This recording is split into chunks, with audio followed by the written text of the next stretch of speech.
the African invasion of Spain.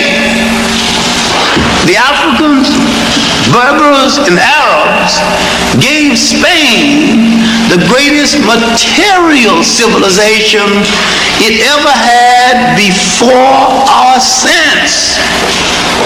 Yet, the Africans, Berbers, and Arabs so depressed Iberian or Spanish culture to the point it hasn't recovered to this very day. If you go to Spain right now, when they point to some achievement, it is some achievement the Moors left behind. They still hadn't recovered.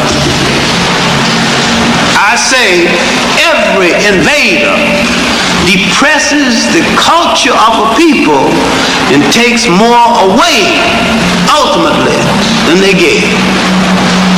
I'm talking about the Europeans coming to the world, doing the whole world more harm than good.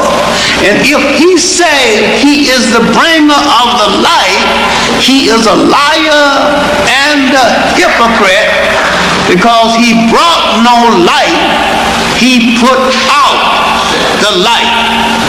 And that he is in a position right now of losing the world, and each time he called an age his golden age is that age when he has somebody else to exploit outside of Europe, and that he never had a golden age when he had only Europe to feed on. He is being pushed right now to a point where he is being deprived of the land and the resources outside of Europe, when he would rather blow up the world if he can't rule it. And so the people of the world had better protect themselves or prepare to go back in chains, because he'd rather enslave it or destroy it if he can't rule it.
The Spaniards have been mixed with African blood even since the Carthaginian time. Because anytime the Spaniards say he's pure white, I mean, don't ever laugh directly in his face. I mean, be respectful. I mean, cup your hands and turn your head to one side. They've been mixed with us so long, it's just impossible to find a single Spaniard on the face of the earth who don't have at least a few drops of us. They used to boast about it, but now in this country, you know, and if they can pass the taxi cab test, they try to pass the color test. Don't argue the point, you know. If you can pass it, pass. All right, good luck. Good luck, bro. Don't make no fuss about it.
But again, I understand.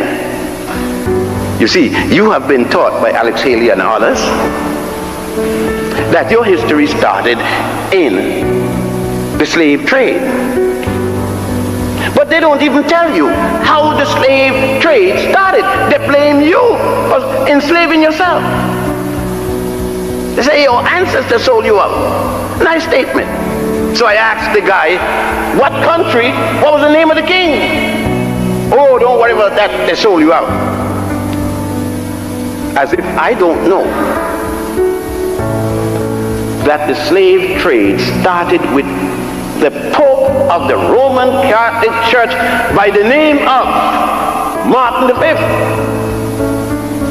and Reverend Bartolomeo de las Casas on the island of Hispaniola, now called Haiti and Santo Domingo. You see, nobody told you it's time to get sorry, to feel bad when some Haitians were being slaughtered on the coast of Florida. That's what it is. If you send a people back to sea on the condition where they were, that's genocide. But you see, you didn't feel anything because you weren't taught to realize that the Haitians are your brothers and sisters, because you don't know that the first Africans to be brought in slavery was not taken from Africa, but from Spain and carried to Haiti, then called Hispaniola, in 1506, under the aegis of the Pope of the Roman Church and Bartolomé de las Casas. But how did you get in Spain? That was 1506. But you went into Spain, which was then called Iberia, Spain and Portugal and southern France, as conquerors yourself in 711, under the leadership of Tariq, for whom the Rock of Gibraltar is now named Gibraltariq. Nothing in your education, because there's nothing in your textbooks about any of this. So you'll have to go to Spain. Luckily, at the University of Barcelona, where I attended for 2 years, there are these documents, and I had never known anything about them. I hadn't known that the Africans called Moors had ruled Spain from 711 until 1485. The last of them losing power at a place called Granada. I was always wondering, why is it that 90% of all the songs coming out of Spain was singing to La Morena, the black woman? So how come in this country 90% of all the songs, the records, the tapes, everything is La Morena this and La Morena that? It is when I went there I found out La Morena raised hell in Spain.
But we can start with that, because there is where our institutions of learning has decided to start civilization.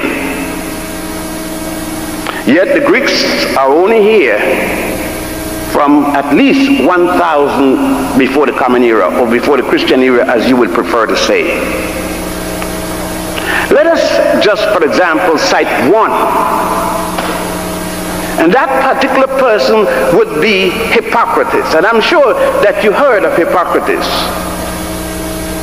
And when you consider that Hippocrates wasn't born until 333 BC, or before the Common Era, yet in your education you were told that Hippocrates is the father of medicine. That's a lie. There's no way that I can say about it other than it's a lie. A lie is a lie, whether it's in the university or in the church. How could Hippocrates be the father of medicine when the first time you see him, he is in Egypt learning medicine from Africans? There are numerous papyri, medical papyri on medicine. The nearest to Hippocrates is at least 1,300 years before he was born. For example, we have what is known as the Hetus papyrus, the Ebers papyrus, and now the so-called Rockefeller papyrus, the Edwin C. Smith papyrus. All of these papyri go back to as early as 3100 BC. The man who Hippocrates took an oath that he would practice medicine according to this man, this African, whom the Greeks call Aesculapius in the Hippocratic Oath, a man by the name of Imhotep, died. He practiced medicine and died 2,500 years before the birth of Hippocrates. And you are telling me that the medical school and the pre-medical historians don't know this? They don't know it because, unfortunately, Imhotep had a high visibility like myself, otherwise called black. They don't know that the Ebers papyrus by Hatshepsut, dealing with Planned Parenthood, I said Planned Parenthood, 1,550 years before the birth of Jesus the Christ, is out there, when every medical journal in 1961 published copies of the Ebers papyrus. And we could go on with the papyri with respect to all kinds of diseases that the Africans had produced, both in Egypt and Ethiopia and Sudan, and a place then called Puanit, now called Somalia. But that would be satisfactory. But let us take the kind of education that we do have. We are in a chapel, and we have been told about an immaculate conception and virgin birth. We have been told about the beginning of the world with Adam and Eve. We have been told about a man by the name of Cain who slew his brother Abel. And we have been told that all of these things only happen once. And they go back to the Old Testament, or otherwise called the Torah, or the Pentateuch, or the Chumash. Those are names for what you call the Old Testament. But we have never been told that they are only copies of stories that predated them by thousands of years. Let us put them. And those who teach them, if in fact they did any research, must know their lives. That is providing that they have never gone to Egypt or to Ethiopia or to Sudan to see the living proof. The writings on the tombs, the writings in the pyramids, what is called the pyramid text and the coffin text. That is providing that they have not seen the holy scriptures of the Africans of the Nile Valley, otherwise called the Egyptian Book of the Dead, or as Budge called it in his translation of the hieratic writing, or the Egyptian book of the coming forth by day and by night. In the temple of Setaiwan, for example, at a place called Abydos, not only is there the writings of an immaculate conception 4,000 years before the story of Mary, but it is there in picture form. Are we to say that the theologians of Judaism, Christianity, and Islam have never once taken a trip to Egypt, from whence these things were taken? In that same temple, you see a story of how Setaipan murdered his brother Osiris 2,000 years before the Jewish story of Cain and Abel.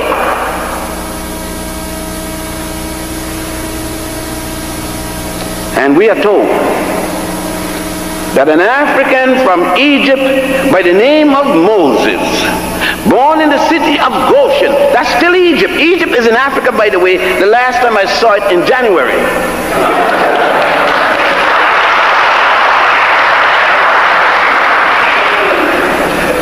You heard of a place called Middle East. I don't know of any place called Middle East. That's political jingoism.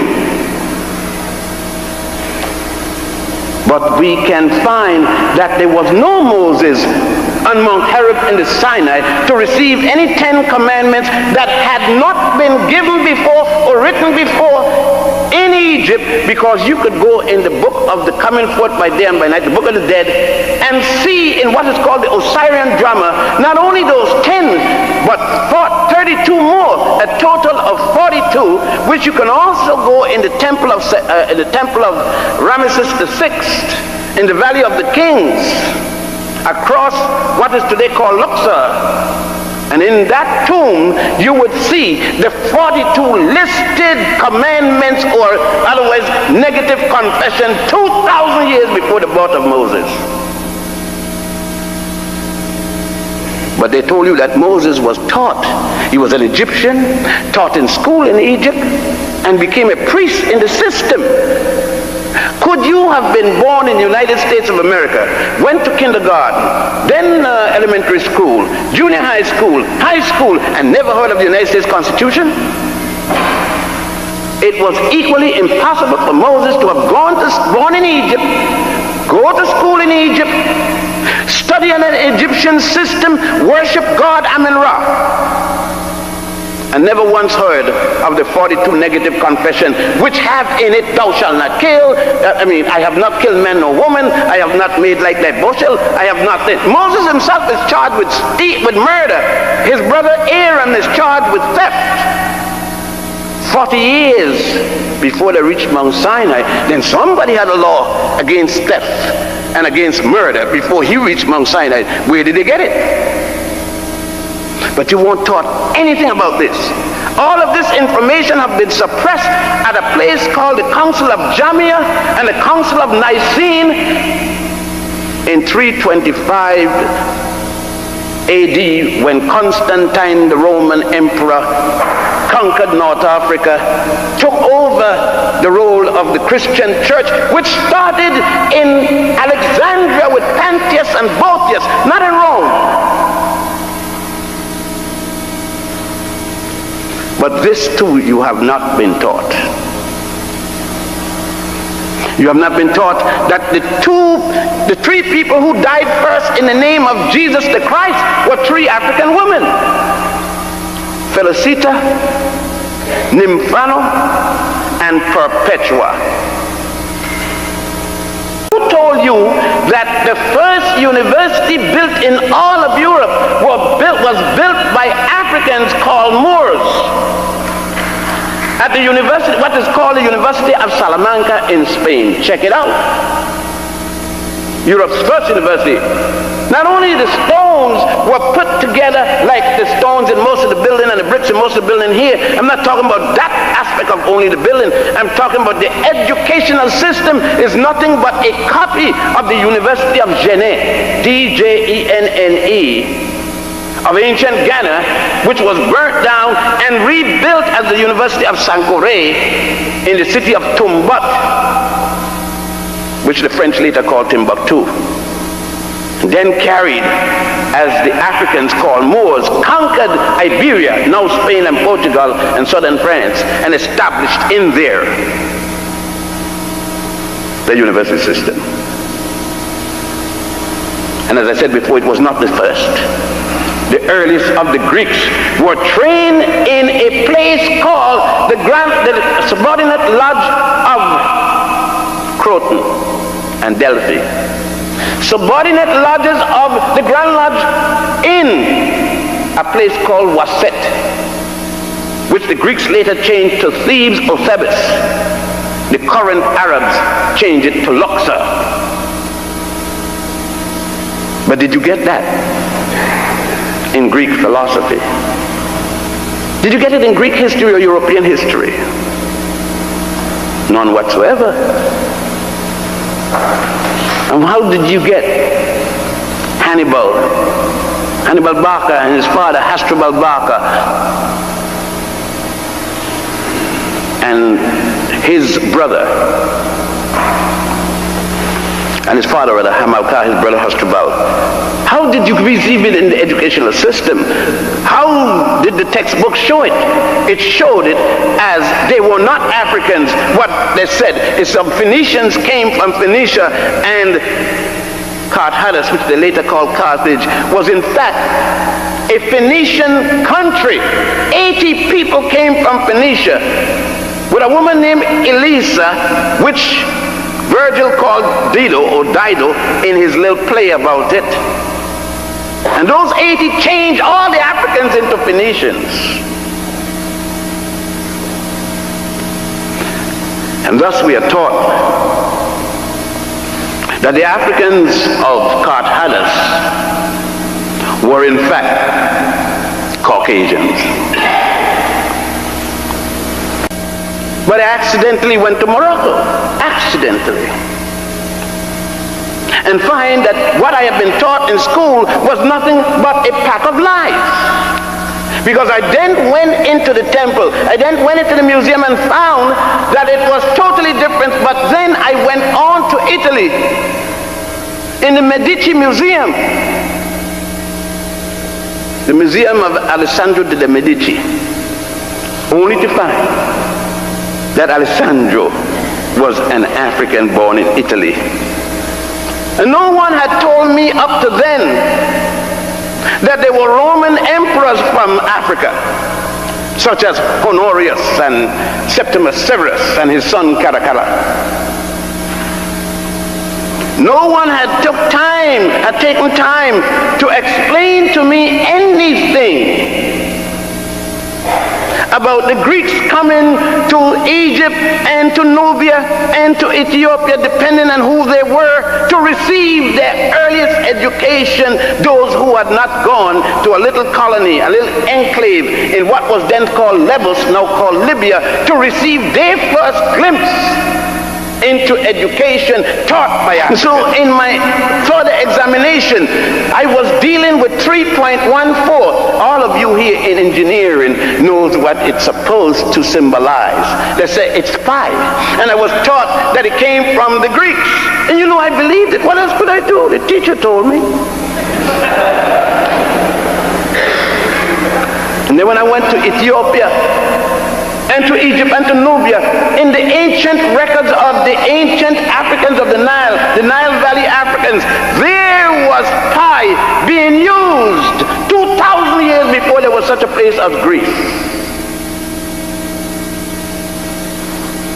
The first writer of Greece that brought Greece into civilization, because they said the demarcation between uncivilized and civilized have to do with the time when you start writing history. They call it prehistoric and historic. And Homer is the Greek first writer. And Homer said that even the concept of God, Zeus and Apollo, came from Ethiopia. So when you get in the Greek fraternities and sororities, just remember what Homer said. You must have dealt with the Iliad and the Odyssey by now. But again, why is this so? And I said to the students today at the high school, even the paper you write on shows your heritage and your history. It was in Egypt, Ethiopia, and Sudan that the first papyrus paper was created, not rice paper in China. Just as it was in Egypt that engineering, Sesostris II, you are engineers, many of you, Sesostris II changed the flow of the Nile. That estuarine you see there was placed there by African engineers in 2250 BC. There was no Jesus yet, no Adam and Eve story yet, because that came out of the Sanhedrin in 700 BC, just yesterday, when the African engineers was changing the flow of the Nile. Hydrographic engineering, there was no Adam, no Eve yet, no Jehovah, because Abraham, the first Jew that brought out the concept of a Jehovah, wasn't even born. The Africans had already worshipped Ptah, P-T-A-H, Amin-Ra. You still say Amin at the end of each prayer, and they told you it means so be it. That's a lie. Amin was the God of the north. God Amin with God Ra, and called Amin-Ra. Thousands of years before there was a Jehovah, Jesus, or Allah. Muhammad ibn Abdullah wasn't born until 570 of the Christian era. Pontius and Botius that started Christianity wasn't born until 50 AD. According to the story. And Abraham, who started the concept of a God named Jehovah and Adam and Eve's story, wasn't born until 1760 BC. The Africans of Egypt and Ethiopia and Nubia were already in their 13th dynastic period. No different than the lie they told us that the Jews built the pyramids. Which one? The little one in their bathtub? There are 72 pyramids throughout Egypt. The first one was designed, engineered, and built by the multi-genius, first one known in the world, Imhotep. That was the 3rd dynasty.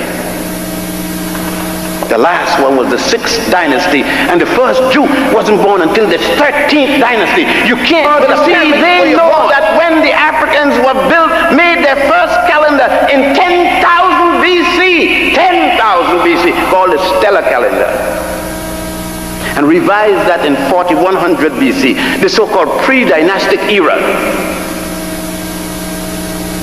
Where was Greece? Where was Etrusca, that later became Rome? They don't tell you about this, do they? They don't tell you anything about this aspect of the African, because it's not slavery. It doesn't deal with Amos and Andy. It doesn't deal with roots and novel, which they got you to believe had something to do with your history. They couldn't do this because they did not. Where were they when you were dealing with astronomy? That's the movement of the stars and the other planets related thereto. Imhotep and astrology established the pyramid text and the coffin text. When you go to a place called Aswan and you see how the Africans, your ancestors, dug those marble obelisks. And when you go, you always they tell you in school, and they read the beautiful love story about the Majahara who built his palace for his most beloved wife, the Taj Mahal. They didn't stop to tell you that thousands of years before that, a pharaoh by the name of Ramesses II not only built a temple out of hewn rock bigger than this place, along with one for his most beautiful and most precious wife, Nefertara. Don't mix her up with Nefertiti. Nefertiti was the wife of Amenhotep IV, who changed his name to Akhenaten. That's the 18th dynasty. I am talking about Nefertara, the wife of Ramesses II. That is the 19th dynasty. No mention about that, because they can't tell you African men did anything good for African women, much less to mention pharaohs and queens. Yet the evidence is still there. You go to Ethiopia at a place called Lalibela, and you see the rock-hewn temples, the rock-hewn churches in the side of mountain, down in the ground, engineering thousands of years before any country existed in all of Europe. I'm not to speak about it. All I say to you is check me out. Check these things out for yourself. Go and see them, read about them, research about them. So when why? What happened? You say, why do I need to know it? If Dr. Martin Luther King knew what I'm talking about, he would not have gone to Mohandas Karamchand Gandhi to learn about nonviolence. He would have known that Gandhi read the works of Akhenaten to learn about, and he would have gone home to his native Africa to get first-hand information. They didn't tell him about Akhenaten because, you see, they don't talk about Akhenaten because Akhenaten taught about monotheism. He died before Moses was born, preaching monotheism, the worship of the god Aten, A-T-E-N. He taught about the Trinity of God, and you could go at a temple called the Temple of Luxor and see on the wall the Trinitarian concept 3,000 years before Jesus, Mary, and Joseph. But they couldn't teach Akhenaten. They couldn't teach these things because then you would question what is being taught to you now in theosophy, in theology. Swastika was originally called the Gramadon, G-R-A-M-A-D-O-N. You will see Gramadons at the bottom sole of Buddha in Buddhist temples.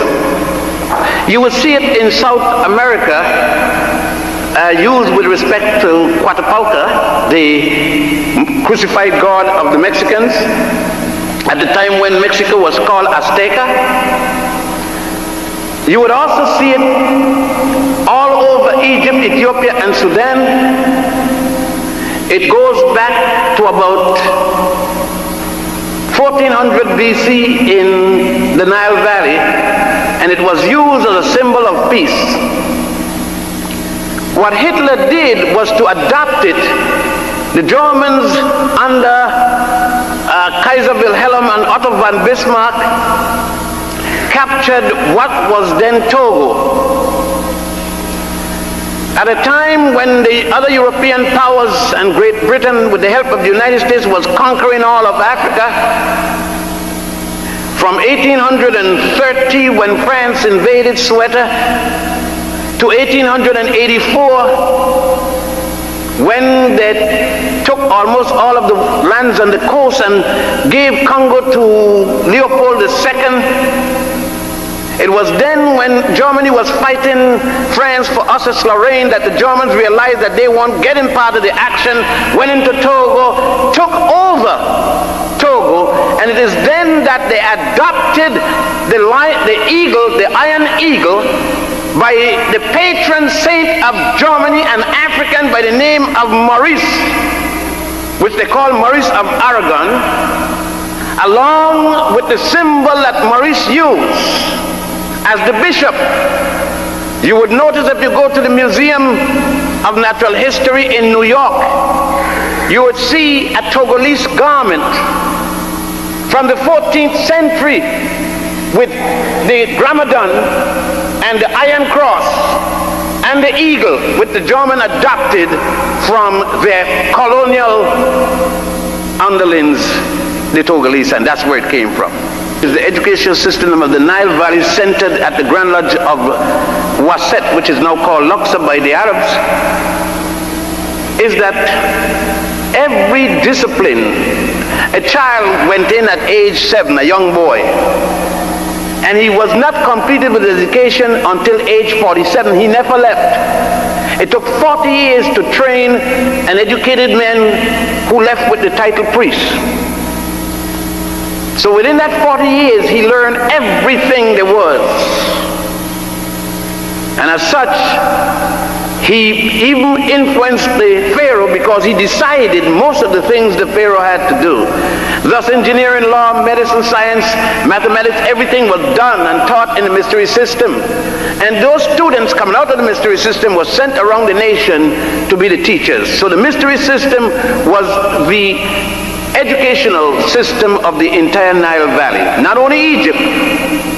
Egypt became the zenith of what took place, the high cultures along the Nile. And so that's how the mystery system. Now, in order, like any society, there are a group of elite within the educational system. And they became the elite. Thus it was necessary for them to have, quote unquote, passwords and so forth to maintain secrets amongst each other. Because education, believe it or not, is not for the masses.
the movement, even when the Egyptians are defeated, their ideas and sciences enter Europe. And then come other movements. We found Taharqa, the Sudanese pharaoh. When I was reading about the Mohammedan dynasties, I found to my astonishment that in the Spanish history it was mentioned how a black pharaoh, Taharqa they called him, who was both a head of the army and later became a king of Egypt and Nubia, how he came in with a garrison into Spain. And they found cartouches, the signature of some of these kings, from the Shishongs to the Osorkans, that are found in Spain, and some Egyptian influences and some Spanish villages. And then came Hannibal. That's another invasion. Hannibal, and for a long time, although there are many books on Hannibal, They just said, well, he couldn't possibly be African. But I want to draw your attention to a very important essay in that book, Great Black Leaders. There's an essay on Hannibal that is very important, and there you will see for the first time the actual photograph of Hannibal as found in a coin. Now, there are many of these coins, okay, and all of them have Africoid faces on them, but this one is a special one. This is clearly Hannibal, because on the other side of the coin is the elephant Surus. This is the elephant, the only elephant that Hannibal rode, and there's an inscription telling you it is Surus. And all the battles that were involved, bringing the Africans and other people, mercenary armies across the Alps, and the final battle against the Romans is all described in that essay. For 10 years, Hannibal held power over a great part of Europe. But when his brother Hasdrubal tried to bring up reinforcements from Africa, he was murdered, and the Carthaginians lost hope, and Hannibal was abandoned, and he committed suicide. But very significant was the eventual movement in Europe by the Moors, and I want to say a lot about the Moors. The Moors, that there again greatly misunderstood. Who are the Moors? A mix of people. In the Sahara, there were people known as the Garamantes. These are indigenous black people. However, there came in some fair-skinned Libyans. They're both black Libyans and fair-skinned Libyans. These people came in, and they were known as the Tawny Moors, okay, the white Moors or the Tawny Moors, but the vast majority were black Moors, the Garamantes. Then at first the Arabian Peninsula was peopled strictly by blacks. Then came another group coming in, and by the time of Muhammad, the blacks were a minority in Arabia. So you have an Arabian type that comes into play. You have two types in Arabia, both a dark-skinned type and a fair-skinned type in the time of Muhammad. And in fact, it is the fair-skinned type that runs against Muhammad and pushes him into Ethiopia. Muhammad runs into Ethiopia just as Jesus went to Egypt. Both prophets go into the fastnesses of Africa when they were in trouble. And you find Muhammad retreated into Ethiopia, he and his disciples, and eventually charged back again and conquered his enemies. After his death, the ideas that inspired him were to spread over the world. It was to spread over the world because many of the Mohammedans or Muslims came into various parts of the world and tried to convert people. They went into India, they attacked India. They went even as far up as into China. They went into Africa. They intermarried with Africans. And eventually, the major part of the story occurs around 711 AD, when an African general, Tariq, is sent out across the Straits of Gibraltar with 7,000 troops. 6,700 of them are black Africans, 300 are other types, probably fair-skinned Arabian types. I use the word Arabian versus the word Arab because anyone can be an Arab, anyone speaking Arabic. They move up into Spain, they conquer Spain. Now, if you go to Spain, you're going to find the same problem that you find with the Egyptians. They don't want to hear anything about the Moors. They don't want to hear anything about the Moors, because the Moors, as far as they were concerned, they don't seem to understand. They don't want to go and check out what actually these guys brought into them. They don't want to hear anything about it. Yet all of our pictures of these Moors are drawn by the Spanish, because the Muslims forbade the creation of images. So when there's the surrender of the Moors, it's drawn by the Spanish. Black generals surrendering. Now, if they weren't in charge and they were not the Moors, how are they surrendering? It's like if the Russians come here and we're supposed to surrender. Who do you think is going to do the surrendering? Could we surrender this country to them? I mean, it's so absurd. I mean, when you see these black faces, it's amazing. It's like this book I read when I was studying the Moors. I read this book by this English woman. A big book. For 300 pages, the Moors are fair-skinned, with straight noses and blue eyes. Then things go bad and the Moors are being pushed back. And one stage there's a big battle, and then you suddenly the sentence, tremendous slaughter of the Africans. Where the hell did they come from? I mean, not a pause, no flutter of the eyelid. Now the thing is going down. Everybody is black. You find it in England too. You find it when you go into the museums. As soon as they reach the point where the Sudanese pharaoh, they have period of decline. Okay, it's going to the dogs, it's going to the blacks. And there is no, I mean, I'm telling you, this thing has become so, it's become a reflex.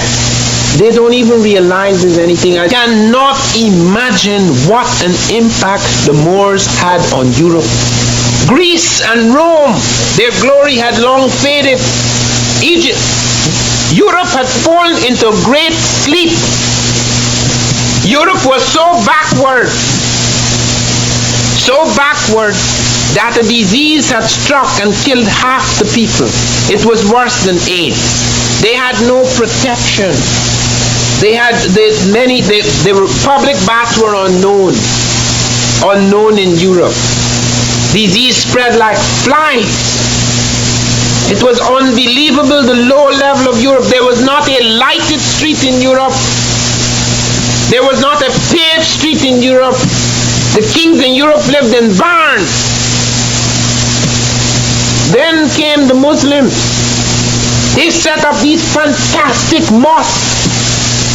Unbelievable things. If you see them, some of them today, they're absolutely unbelievable. They've introduced public baths, unknown in Europe. Public baths.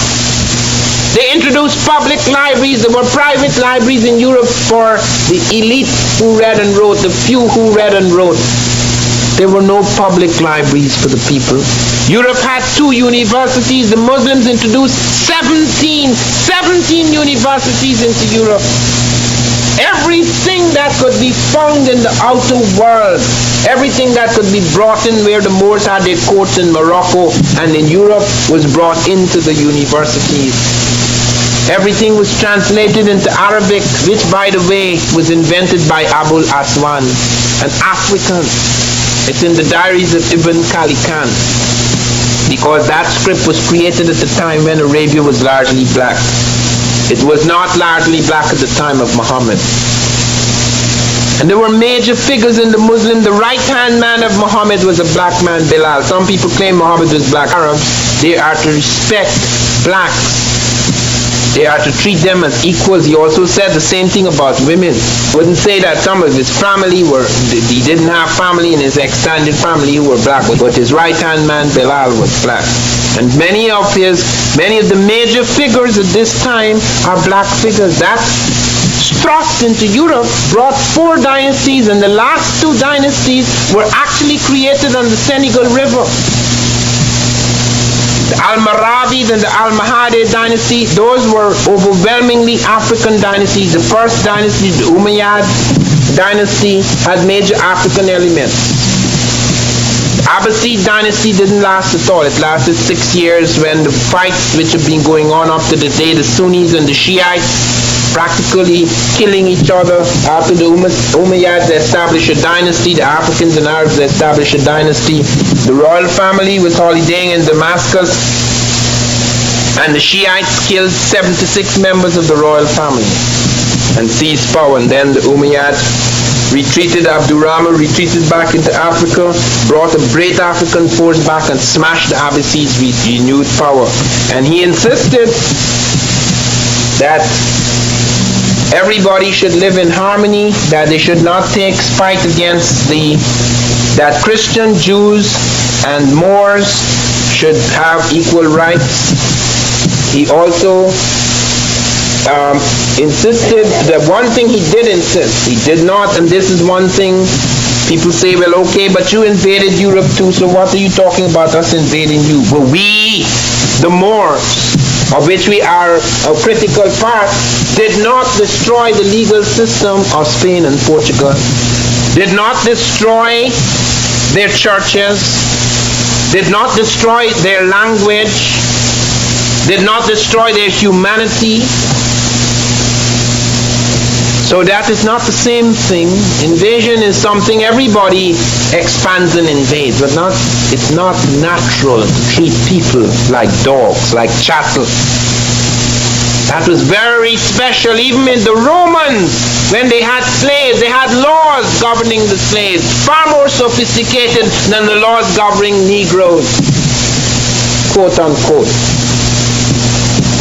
So it's not the same thing. That claim cannot be made. That cannot be thrown in our faces. And look, the things they brought in, everything that could be translated. Out of China they brought gunpowder. Out of India they brought the numbers. Europe did not have numbers. It had a number system, but it did not have ciphers. The Romans, more advanced even than the Greeks, had letters for numbers. 1 is 1, 2 is 1, 1, 3 is 1, 1, 1, 4 is 1 V. V is a letter. 5 is V. 6 is V1, 7 V11, 8 V111. That's how they counted, laboriously. The early Africans, the Egyptians, had ciphers. Greece did not. Rome did not. And who do you think brought the ciphers we're using today into Europe? Not Europeans. Europeans didn't invent 1, 2, 3, 4, 5, 6, 7, 8, 9, 0. Some people claim it came out of India. And recently, about a year ago, someone brought to my attention that at Saqqara, there's a stone in the step pyramid of Saqqara which carries the shape of these numbers, and that Imhotep, at the time of Imhotep, these ciphers are listed alongside of the common ciphers. But we have no dead proof of that. I have sent that around to 6 black mathematicians and no one has yet replied. It is possible one day we will be able to solve it, but one thing is quite clear, it is not European. So come things from all over the world, the compass, the astrolabe, the ciphers, the calendar, all of these things coming from, and then you're going to hear about how we did it all. We made the world. You see, these are the little people who were backward and did not have a brain like ours, did not have as many convolutions in their brain. Even scripts, which we take for granted, how Europe became so literate. Europe was 99% illiterate the time the Moors attacked in 711 AD. So was the rest of the world. Small cliques everywhere read and wrote. The large amount of people did not. With it was the Muslims who made education important. They made it necessary at a certain level you had to have education. And guess what they introduced?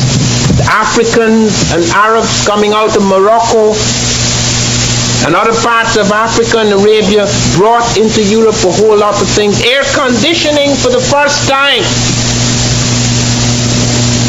Bringing water, underground pipes, bringing water from the mountains for the first time. Baths, public baths for the first time. And bringing so many things, all the great fruits of the world, strawberries and lemons and dates and all of those things introduced into Europe for the first time. The silk industry introduced to Europe for the first time. The rice industry introduced into Europe for the first time. And all the things like us today, for example, in sophisticated Japan, the best cameras, the best radios, the best cars, etc. It's so frightening that at that time, the best things in the world were where the blacks and the Arabs were. The tanneries of Morocco, the sashes of Almeria, the carpets of Tulala, the steel of Damascus, all where the Moors had their centers, that is where the best things were. They introduced optics. The first eyeglasses in the world were made by the Moors. The first experiments with the camera, although it was not yet perfected, was made by the Moors. And we never hear anything about that. They wrote long agricultural treatises. All these things were introduced. The first lighted streets in Europe, the first paved streets in Europe were made by the Moors. And all this in 1492 came to a brutal end. It came to an end before. It came to an end around 1230 AD when the Moors started to retreat until they were left with one place, Granada. And in 1492, the same year Columbus sailed for the Caribbean, came the forces of the Spanish, defeating the rest of the Moors who had been split by battles between the Sunnis and the Shiites. They were weakened. The slave trade had weakened, had already begun to affect other parts of Africa. And then eventually you find the fall of the Moors in 1492. And that fall was a tremendous fall because it was to change so many things. And the most important thing it was to change was the attitude of the world towards people of African descent. Because there was a deliberate attempt to destroy everything, to destroy even the memory of that time. In 1492, Cardinal Ximenes ordered everything to be burnt that was Arabic. 84,000 manuscripts at the time when the printing press had not been invented, and when a manuscript, there could be no more than 2 or 3 of a manuscript, all that was burnt. Deliberate destruction, just as in America, there were 3 massive burnings of books. And so we look back to that period and people could come and tell us, well, what did you do? What did Europe do? As I said to Congress on July the 7th of last year, these ships of Columbus, not one instrument in those ships was European.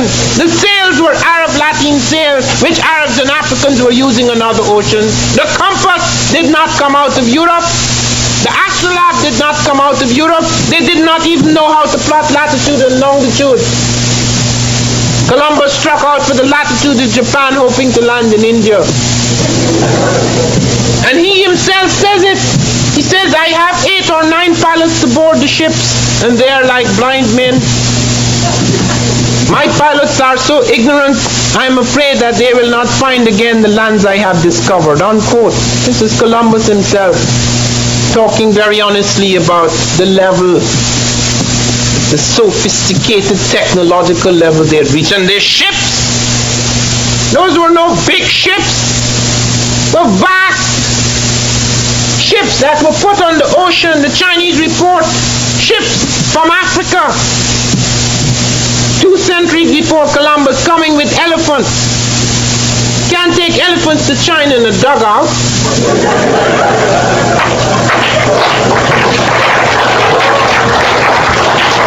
And as I said, and it's very important that among the tapes that you get, you should get a copy of the tape on Van Sertima before Congress, because then you hear the whole story. You hear all the voices in the chamber, etc., because I did embarrass them. Because the chairman of the Overseas Congressional Committee, which is looking at the work of the Christopher Columbus Quincentenary Commission, and they're going to have this big hullabaloo in 1992. But they're not going to get away scot-free, because we're going to have our hullabaloo in 1992 as well. But they asked them, do you have any blacks on your commission? No. Any Native Americans? No. So how could it be an American celebration? Who are you celebrating?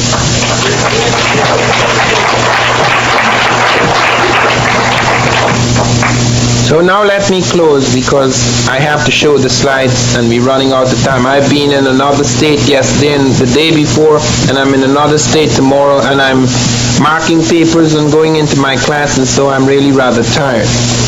But I want to close by saying that the story of the African presence in Europe is one of the most unusual stories. It is very, very central and pivotal, and it is central and pivotal because of the fact that Europe has dominated us for the last 5 centuries and has brought us to a point where, even though we've gone beyond slavery, naked, brutal slavery, there is a slave master walking about in our heads. We have become our own slave master. We have that policeman walking about in our heads. And we have a situation now where, even though the facts are coming out, it's as if there's a resurrection of facts. We are still in that state of death, that state of sleep, in which we have been for centuries. And let us therefore remember, this is the one thing that struck me tremendously, was that towards the beginning of this century, there was a town in the West Indies. I can't remember where at the moment, but there was a volcanic explosion. And only one man survived. He was a prisoner. He survived, Montpellier, thank you. He survived because he was slightly on the ground. He survived because he was half away from the disaster on the surface. That is the black. And that is the message of this century.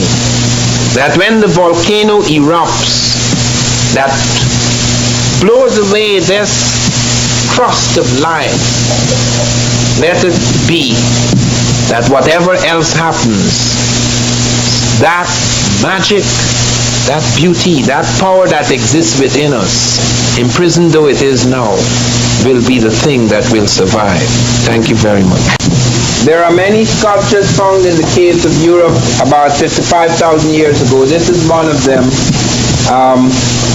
which deals with a certain kind of figure with very high hips and very big buttocks, and a certain structure of face, etc., which is found all over Europe in that time and in parts of southern Africa. This is going back, of course, about 55,000 years ago. Next. We're coming now to deal with marks left by Africans in the civilizations of Europe. It seemed that not all the blacks disappeared. This is a black in Britain. This, you see the crown. This is in the royal annals of early Britain. When Britain was attacked by the Romans, it was recorded that in some places the people were black as Ethiopians, and they could not understand that. So that in certain parts of Europe, the black figure did not entirely disappear in the population. You have, for example, in some instances, like in Ireland, you have a battle between Black Sea rovers, the Fomorians with the Furburgs, and therefore, and you have the capture of Tory Island, a big section of Ireland, by Africans. Okay, this is in Britain next. There you find, this is in the Royal Annals of Britain, the figure with the peculiar hair, very unlike the Anglo-Saxon hair, with features, etc., and crowns, etc. Next. This is a black knight being married to an Anglo-Saxon lady. This is also from British history. Next. This is in northern Europe now. This is among the Vikings. Next. This is one of the Danish warriors. Next. This is a Swedish warrior. I should mention that they found very tall, powerful blacks among the Vikings. The Vikings are white, but you have major black figures among the Vikings. Thorstein the Hunter, and Thorhall. These are powerful black figures that appear among the Vikings. And Gorman, the king of Ireland, one of the kings of Ireland, was black. Next. This is in Crete now, which had a profound influence, Minoan Crete, which had a profound influence on Greece. apart from Egypt, and Schliemann and Evans, who excavated Crete, came to the conclusion that this was an African civilization, or largely African civilization. Here you see this goes back more than 3,000 years. You could see the drawings of blacks next. This is the war party. This is the navigation scene. Once again, look at the ships. This is more than 3,000 years ago. Look at the curve of the ships. Look, the people who are in the vessels, not just the rowers, but in the main vessel where the chief is. These are all blacks. Next. This is a stag hunt with the blacks again. Next. This is the army, captain of the Cretans, black. Next. This is a priest, Pylos, in Crete, black. This is to have a profound influence on Greek civilization, not just the Egyptian. Next. This is the god Beth with African type features. Next. This is Isis and suckling Horus. This was to be the prototype of the Black Madonna, which was to be found all across Europe. Even the Roman Emperor Caligula, that lunatic, had a shrine to Isis. Next. This is Isis again, arms outstretched. Next. This is the Black Diana. This is found in Europe. Next. Here again you see the Black Madonna. Face is changing now, where the face is becoming a little more European, but the black thing is retained. Next. And the idea. Here one is very striking. This is in Spain. This is the Black Madonna and Child. These served as images of Mary and Jesus for many centuries until the time of Michelangelo. Next. This is the Black Pope, Pope Miltiades. This is a portrait done more than 1,000 years ago. It's been removed from the church. The Vatican probably has it, the original. This is 311 to 314 AD. This is the time during which Constantine was converted. Next. There are 25 saints in the Roman Church which are black. This is one of the most famous, Saint Maurice. This was the patron saint of Germany and Austria until the time of Hitler, when he was removed. Next. Here is Saint Maurice, very famous saint of the Roman Catholic Church. Next. This is Saint Benedict the Moor. Next. These are now one or two blacks who became very famous and boasted about their black blood, mixed blood. Alexander Dumas and Alexander Dumas Père became a very famous swordsman and lover and writer in France. Next. This is a black community found in Russia. Russians do not understand how they got there.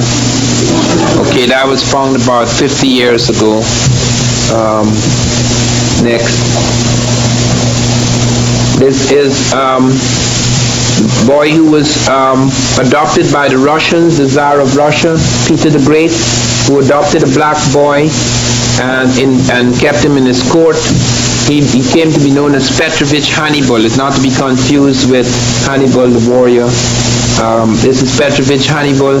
He was made general-in-chief of some of the Russian forces.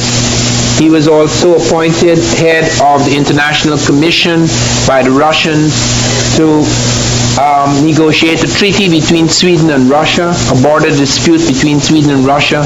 He also was an engineer. He was tutor in mathematics to the Crown Prince of Russia, and also he was responsible for a major section of Russia, because Tsarina Elizabeth put him in charge of a great section of the peasantry. So he was greatly respected. He is the maternal grandfather of Pushkin. Next. This is Pushkin. who boasted about his black ancestry. He became the most famous poet in Russia. He transformed. The reason why he became so important is because he started to write for the people. The Russian language was only used by as a literary language. The Russian language is used by many people, but as a literary language, it was not used a lot. French was used. It was disrespected by a lot of the Russians until Pushkin wrote, and Pushkin made the language come alive, so that he became very famous. He, however, started to write for the people, causing disturbances, so that the Tsar threatened him. He persisted, and he was banished. And then they felt sorry for him, and he was brought back from banishment. But after that, he was told not to write again, and he became a playboy and started running about the place with a lot of women. Eventually, he married a woman who had a love affair with the Russian officer, and Pushkin challenged him to a duel, and he was stabbed in the stomach, and he died.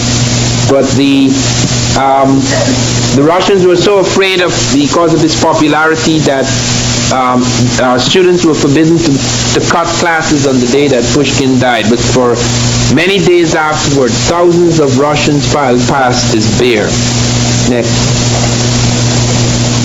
Here's the Black Venus, next.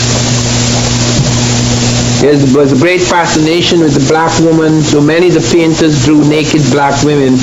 Black women became to represent the most sensual woman in the world, and as a result of that, many of the noblemen and kings desired black women, and there were lots of affairs between kings and black women.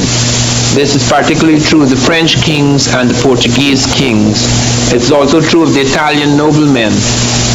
You find, for example, the Medici as well as the Gonzagas, the two most powerful and richest families in Europe. They both had black women, and as a result of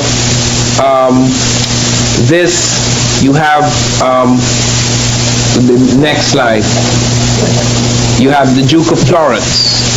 He was the son of a pope, the liaison between a pope Clement VIII, who was Cardinal de' Medici, and his mistress, producing the Duke of Florence, who was put in charge of a great part of Italy. Next. This is the Black Nun of Moray. This is a result of a liaison between Queen Therese of France and a black man in her court called Nabo.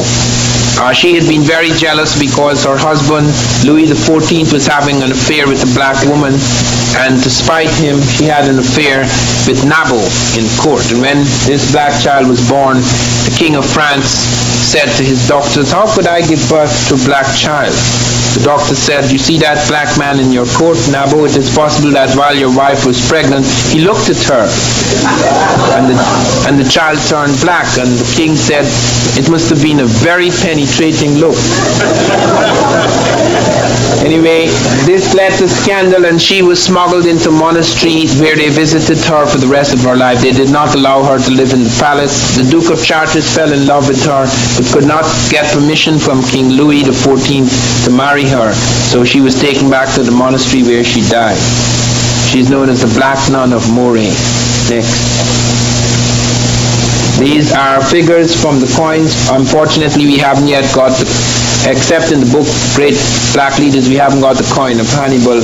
But these are figures who served in the great Carthaginian army under Hannibal when they defeated the Romans. Next.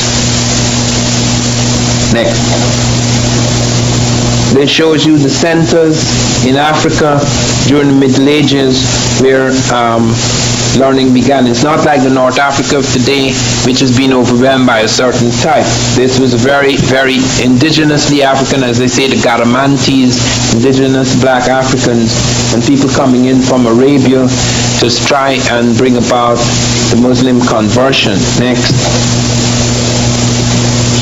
This is one of the chiefs of one of the Moorish sections of the army. Next. Bearers of the veil. This is from the Senegal River. Next. was the Prime Minister of Sicily, because the Moors did not just enter Spain and Portugal, they also entered Sicily. This is Joan Maurus, who was the Prime Minister of Sicily. Next. This is, you can see clearly now, here the enemy representing these types, so you can see very clearly their faces. This is in the heart of Europe. This is in the heart of Europe now. This is about the 10th century, more than 1,000 years ago, black coming through Europe.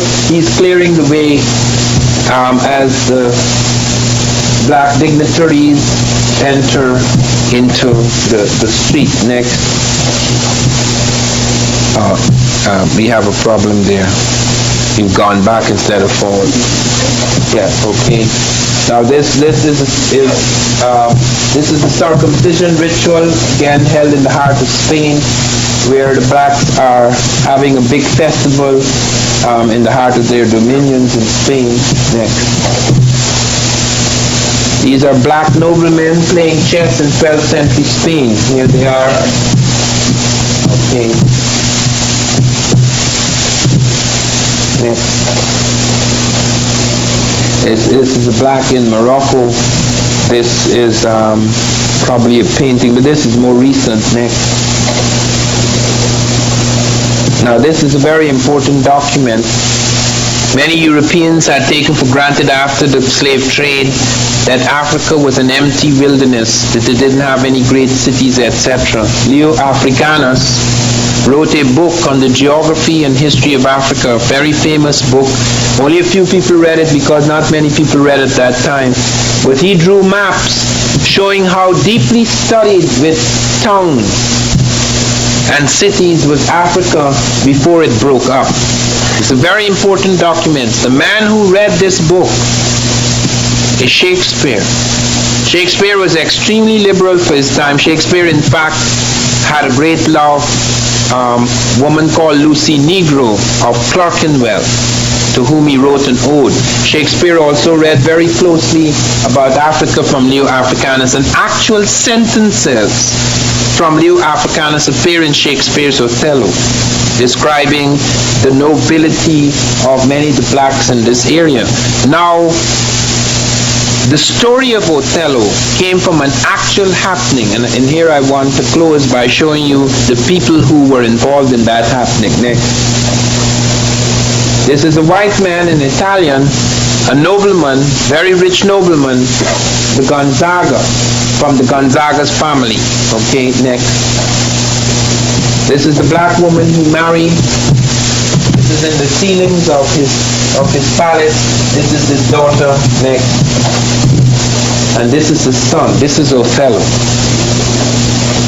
He married a white woman whom he murdered on Christmas Day because he suspected she was having an affair with a lover.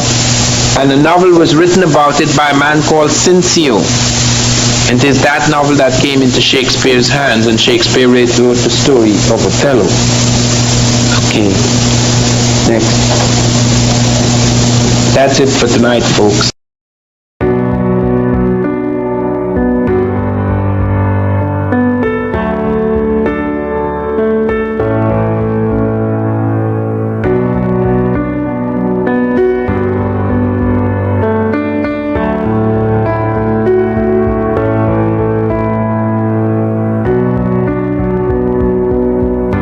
To realize that Africa is an exploded star, a shattered diamond, and that its pieces have to be followed in all the continents.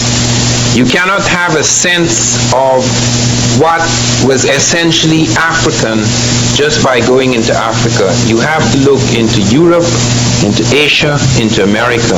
I have been associated for a long time with the American thesis, the establishment of an African presence in early America. But that is just a part, is just one part of the whole story. What we are trying to achieve is a synthesis of the African presence all over the world. The African presence in Europe, which I'm dealing with tonight, is tremendously important, just as important as the African presence in early America, because it really begins at the very beginning.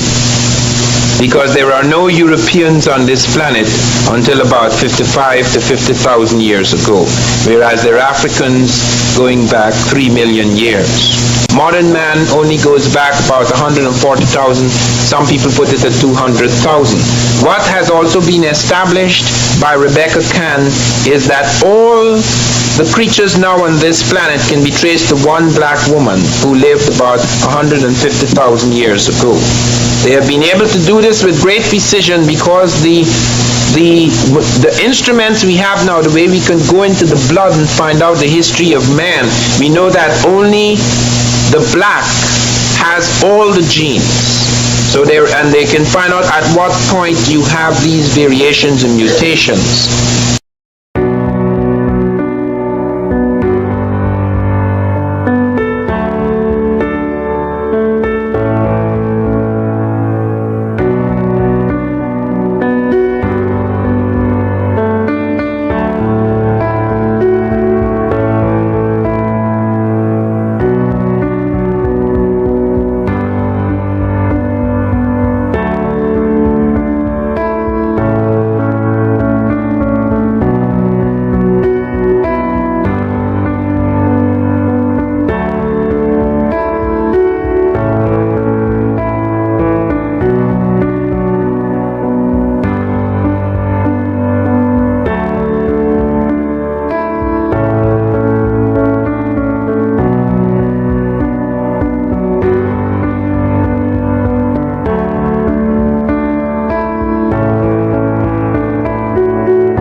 Dealing with the little breakthroughs Africans made in their own continent, they didn't think that I would deal with Europe and show the profound influence of Africa and Europe, because they want to keep that very pure.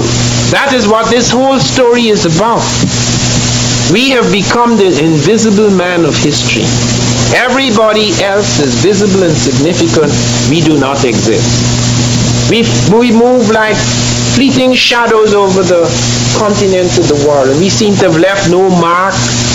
We're the only people who seem to have just moved through and left no mark. How could that be possible? We who fathered it all. And I'm not saying we fathered all the sciences, that is a hollow boast, but we who fathered man. How could we have passed over the whole world for all those many, many centuries and generations without having left a mark? How well has this been hidden?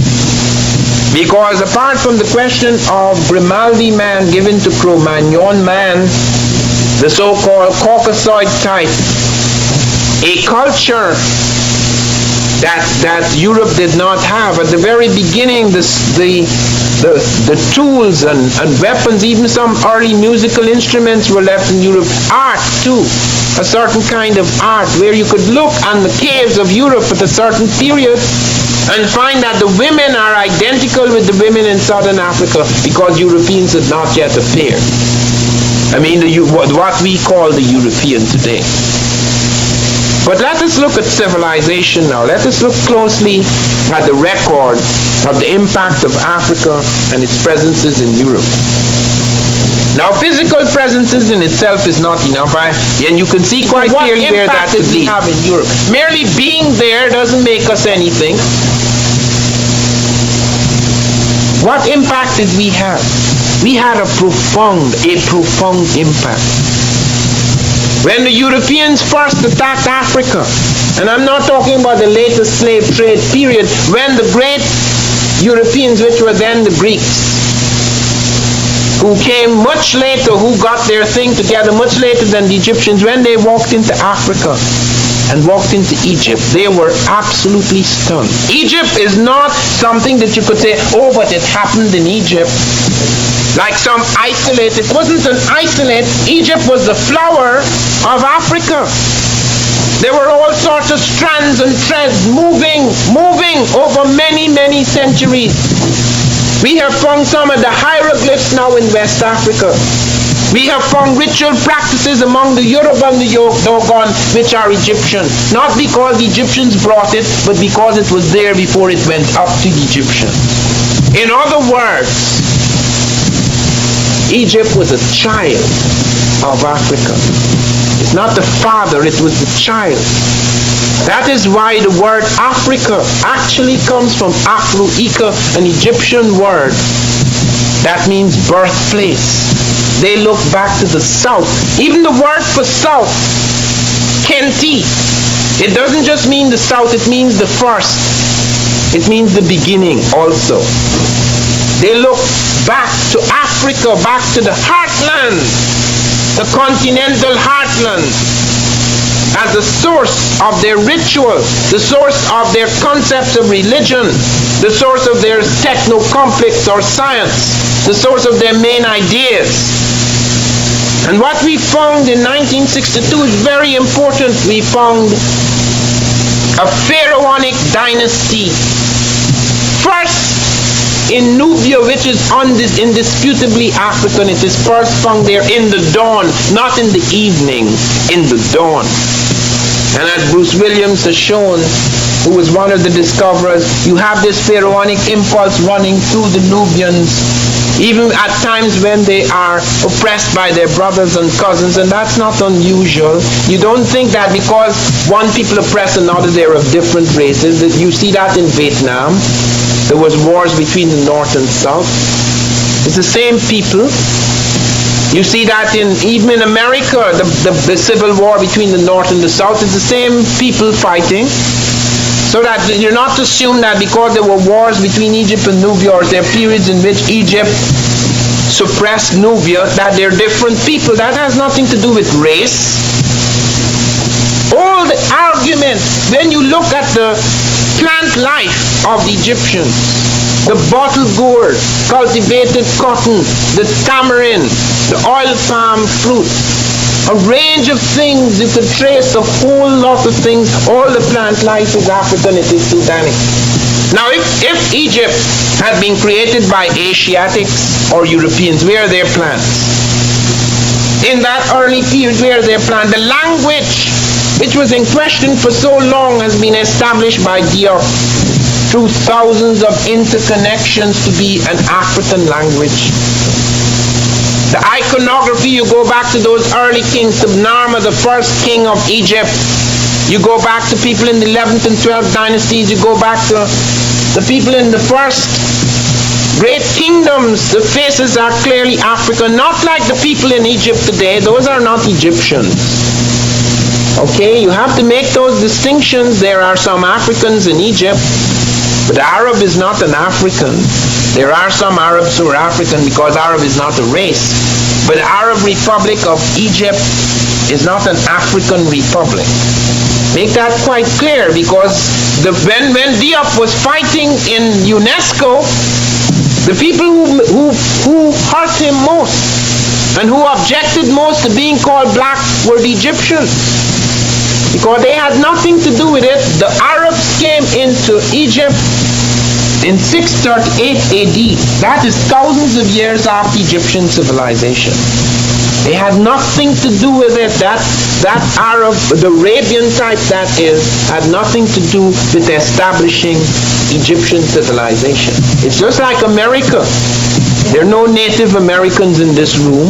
And if you go into other white institutions, there are no Native Americans. There are modern people who have migrated to this country, whether by forces, most of us have, or by invading the country. Likewise in Egypt, its culture has been changed. It's speaking another language.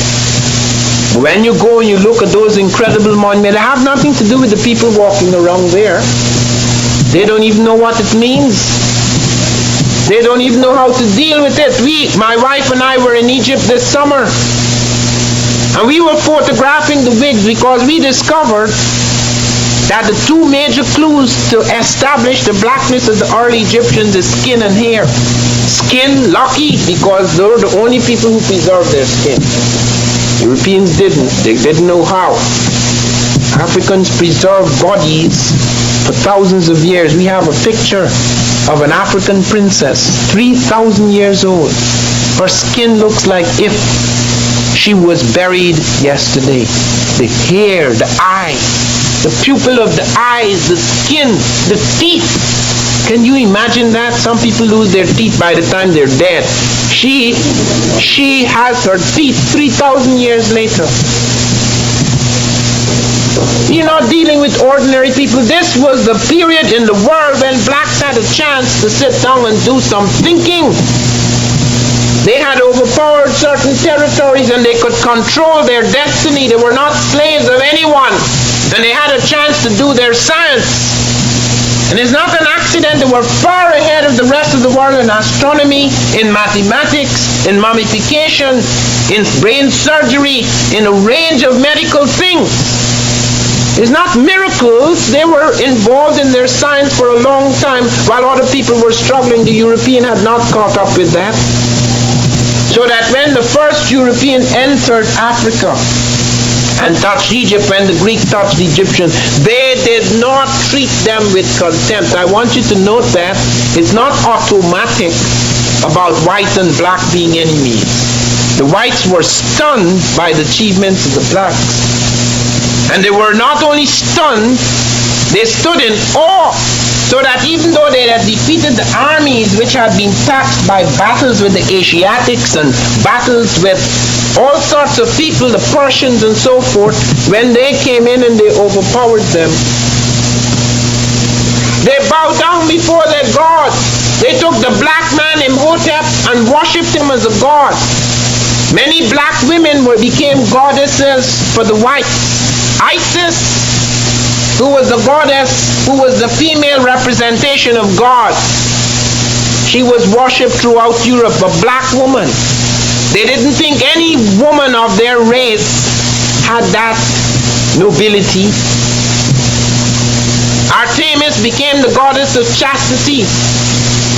Minerva became the goddess of wisdom. These are black women. Circe in the Odyssey, a black woman.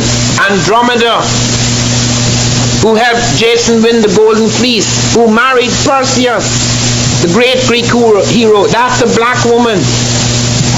It's whitewashed afterwards on the vases, but you could see in the black women in the antiquity book, you could see what it looked like originally. And Isis became the prototype of all the great Madonnas of Europe.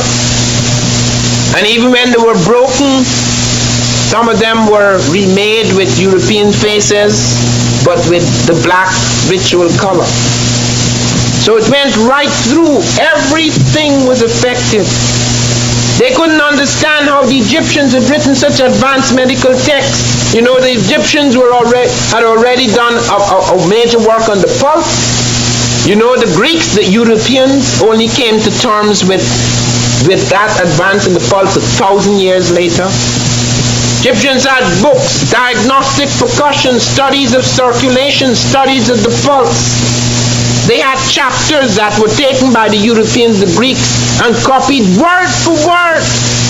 Hippocrates, the so-called father of medicine, the Greek, copied studies and fractures of the clavicle and dislocation of the mandible. Copied word for word. The medical school of Kos in Europe, in Greece, was an imitation of the medical schools in Egypt. Every scholar, St. Clement of Alexandria, said that if you were to write a book of 1,000 pages, it would not be enough to put the names of Greek scholars who went to study in Africa. That was the big thing, as today in shattered Africa, Africans have to go to Europe to study. In those days, Europeans flocked to Africa to study because there was nothing much to study in Europe. Their astronomy was transformed by the Africans. They did not know how to shape the year. They had primitive, inadequate calendar. Egypt gave us the world's first accurate calendar, the 365 and a quarter day year. But of course they observed the quarter differently. They observed it at the end of 1,460 years. They had a leap year. We no longer have a leap year. We call it a leap year, but we don't have it. They did. We only have a leap day. And they split the year. After they dealt with the quarter that way, they were left with 365 days. They had 5 festival days. They created Christmas, not Europe. It's Africa created Christmas. Egypt. The word Christ is an African word, K-R-S-T, Christos, Christ. Then it was translated into Greek, Christos. It's not European. Europeans did not embrace Christ. That was to come much later. When Jesus was being crucified, it's white soldiers, Romans, who were putting the spear in him, who was putting him up on the cross, because the Jews thought he should die, because he had outraged the Jewish high priest by doing things and saying things that they found ridiculous. Moses had told them an eye for an eye, a tooth for tooth. Jesus said, not only should you forgive your brother 7 times, but 70 times 7. Jesus had the audacity to pick up a whip and chase people out of the temple, which they considered to be a violent act. There were many things that led to that man being killed, because he carried ideas, many of which you can find among the Essenes in Egypt. There are several books written by Jews that make Christ out to be an Essene. He was profoundly affected by the Egyptians because he spent his boyhood in Egypt. He was smuggled into a village called Marathia near Heliopolis. He spent his boyhood in Egypt. When you first see him in the Bible, when you first see him in the books by his disciples, they're first aware of him at the age of 12 when he's talking to the doctors. Egyptian doctors, what doctors do you think they are? And then he disappears. People put him all over the place, but we don't know for sure what he did before he went. But it is said in the Bible, in Hosea, out of Egypt shall I call my son. He goes back now out of Egypt back into Palestine to conduct his ministry. Now many of us have become disillusioned with Christianity because we mix up the baby with the bathwater. We think that because Christians have behaved in the most abominable manner as they have, that has anything to do with Jesus the Christ, or it has to do with the essential Christianity. Because some Muslims behave abominably, that has to do with Muhammad. It has nothing to do with that. Once you embrace a religion, whether it be a political ideology or some sort of religious ideology, it's up to you. If you're narrow, you're going to kill people in the name of it. It has nothing to do with the essential golden strand in the religion or in the ideology. There's a far cry between Stalin and Gorbachev. It's the same communism they're talking about. There's a far cry between Muhammad and some of these people who call themselves Muslims. There's a far cry between Jesus the Christ and some of these people who call themselves Christians, who in the name of Jesus practically enslaved half the world. What's Christian about Europe? Everything they did to Africans and people of African descent was unchristian.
It is true that the image of Christ, that marvelous individual who could make his light shine, the individual beauty and power that could make his light shine against the overpowering darkness of the world. That was something that was to bring tremendous inspiration later on to many Europeans. But note, even at the time of the conversion, who do you think was the Pope? When Constantine, the Roman emperor, was converted, the Pope was a black man. You will see his picture in the slides. Miltiades, the black Pope of Rome. Or rather the black Christian Pope, because Rome later became the seat of the papacy. But the black Pope was a black man, Miltiades, 312 to 314 AD. All these things were carried into Europe. The basic idea, because the Africans very early, even going back to Tasseti before Egypt, they saw Horus as a Christ figure. Their concept of the Christ was already there long before Jesus was born. You could see it on their temples. We saw that, and it's almost broken and shattered, but it was drawn for us by one of the Egyptian guys, showing the resurrection, showing the angel coming to announce the birth of the child, showing the virgin birth. All those ideas already on Egyptian temples at Luxor, long before Jesus, the Christ, appeared on the earth. Those ideas, those concepts were there. They were to profoundly affect the world. They're not European things.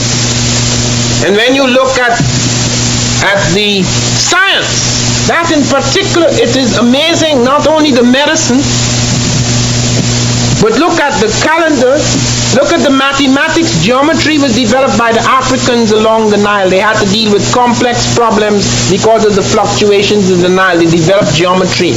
The Greeks and Romans had arithmetic, but they didn't have geometry, that more complex kind of mathematics. That came out of the Nile Valley. And a range of other things. And the Greeks admitted it.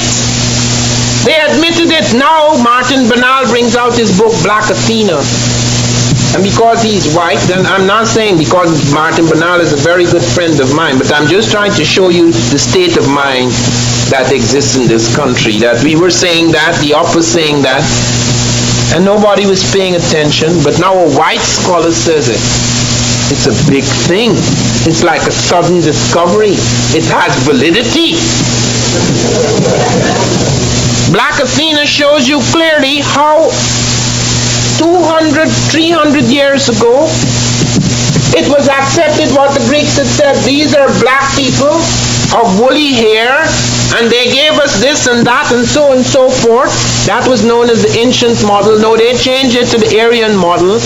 The Germans in particular trying to show that Egypt is a Semitic language or so Indo-Aryan elements and all sorts of things like that, and how the Greeks exaggerated their debt to the Egyptians, because in spite of all their attempts to say that there was nothing black about the Egyptians, they were at least aware there was some black in them. It made them uncomfortable. And therefore there was a long effort, especially after slavery. How can we, as Christians, enslave people who once taught us so much and telling us about how these inferior people and how we're giving them this and giving them that, when if you really studied history objectively, you would find they gave us a great deal. That couldn't be tolerated. You couldn't sleep at night with a Christian conscience thinking that you were enslaving people who were equal in any real sense. They had to be unequal. They had to be inferior. Therefore, they had to be excluded from everything that was of significance. Even when it was found in the heart of Africa, among African people, something could not be accepted. When they found the ruins of Monomotapa, everybody said it was an African kingdom. Everybody said this was an African center in southern Africa. It's 800 years old. But when they saw the buildings, and the marvelous conical tower, and these guys putting together stone in a manner in which it was never put together in Europe. Well, it couldn't be by Africans, naturally not. Is the Portuguese built it? Is the Chinese built it?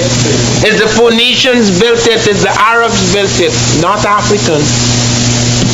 Wherever they found something, if they found the sophisticated plant, the cultivated plant, somebody brought it.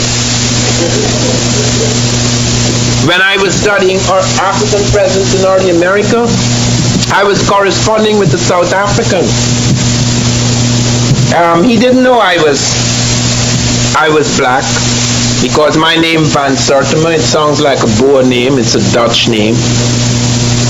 Okay, I was my ancestors were the slaves of the Dutch, because my country was once owned by the Dutch. So he thought I'm Boer like himself. I didn't say he's a Boer. He thought I'm not much different. And so he's writing these things, and I'm collecting this information because he'd found maize had entered Africa, and he couldn't understand how it had entered. And like Leo Wiener, he'd also claimed that blacks must have been in America before Columbus. But it took me a long time to realize what these guys were really saying. Blacks were in America before Columbus, but they were still slaves. They hadn't jumped at all. Because what he was really saying, when eventually he wrote me a letter in which he said, Van Sertima, if you find the yam, the Caucasian, and the Negro, all three of them West African items, in America before Columbus, someone, a human being, must have brought them there. In other words, the blacks were in America because a human being, a white person who could migrate and move, brought these static people into America. Could you understand that? Do you know how deep that is? That is the reason why we have such a hell of a time recovering history. I have students, I teach students in black civilizations. After a whole semester in which I've shown them of all these various methods we've used to reconstruct history, on the plane coming from New Orleans this morning, I'm reading an essay by one of my students in which she is telling me that it's a pity we can never recover this history because we only have the oral tradition, it's unreliable. And she's quoting all of these early white scholars. And the books that she has bought at some expense from me, she wouldn't open the book. Could you understand that? She would not open the book. Now that's not true of many of my students, thank God. But could you imagine that? She has already made up her mind. I'm going to say we did great things, yes, because Van Sertima likes to say that. But I'm going to read the books that were read before because I don't have validity. I'm black. So it doesn't matter what you say, she would not, and she doesn't even know it. She doesn't know that is what the process that is happening. Can you understand the sickness? That is why we can't be casual about this. This is dead serious stuff. It's as serious as religion. And it is religion because it is making sacred again the human being. It is religious in that regard. Because that blackout, it's a blackout, a whitewash. It is as if Europe has totally overpowered us so that, as I say, we become the invisible man in history. And the whole things that come out to suggest that we are making it all up. Look at all these things. It's detailed. It's so detailed that the great thinkers, the greatest scientists in Europe before Einstein, Isaac Newton, who brought about this tremendous synthesis of all the sciences at that point in time. Do you know what he was doing? Now, he is a genius, I'm not denying that, but even he was cheating.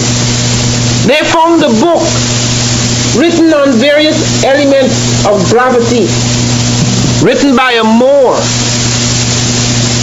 And he had written all, it of course is an obscure little book, because there was no great printing presses at the time. He's written his, Isaac Newton, his book. And he has a lot of writing on it and discussions to himself and so forth. When he died, they found it among his papers. Nobody said anything. Recently, a man in England has brought it to light. Now, Newton was a remarkable man, though, and Newton, to the astonishment of everyone, including myself, studied Egyptology. Newton said, we thought he got his Egyptian education from Kepler, Copernicus, and Galileo. Galileo had used an African water clock in his experiment, and he had been affected by Egypt. But we found that he was actually reading Egyptian texts, and he said there are three things in which some of my work has been prefigured. One, the Egyptians knew about the atom. Of course, it didn't reach the point about atomic fission and fusion. That is a recent development. But he said that they called the atom the monad, and they saw it as the building block of the physical universe, even though they had mystical notions about it. Nobody on earth even dreamt about the atom at that point in time. Not until many centuries later. He said further, he was convinced that they had a sense of gravitational attraction because they talked about the harmony of the spheres, how these things were held in a certain relationship because of these belts of gravitation. Pythagoras came from Egypt with that theory. He'd been there, according to Newton, 22 years. I thought it was 7. This is his own brother, scientist. 22 years he spent in Egypt. And then he said that the Egyptians had a heliocentric theory of the solar system. That is, they knew that the sun was the center and the bodies revolved around the sun. That is why they were able to make such accurate calendars. Do you know in Europe they did not know that? It took a long time before Europe even knew that the earth was not flat. And they had people, intelligent scholars in Europe, telling you that if the earth was round, you would fall off. And they would tell you that if the earth was round, then there would be people in Australia walking upside down. That was a big concept for them. These are, you see, now we are living under European power, where the European media overwhelms us and all the books are European, so that we automatically assume, having been born in that prison, that mental prison, we automatically assume these people were on top of the world with all their tremendous intelligence and invention. That is not the case. And it doesn't just end with Egypt. There were other movements by Africans into Europe. Africans were not a static people. Not only had they been there migrating in the very first period, 3 African types migrated until finally the modern type.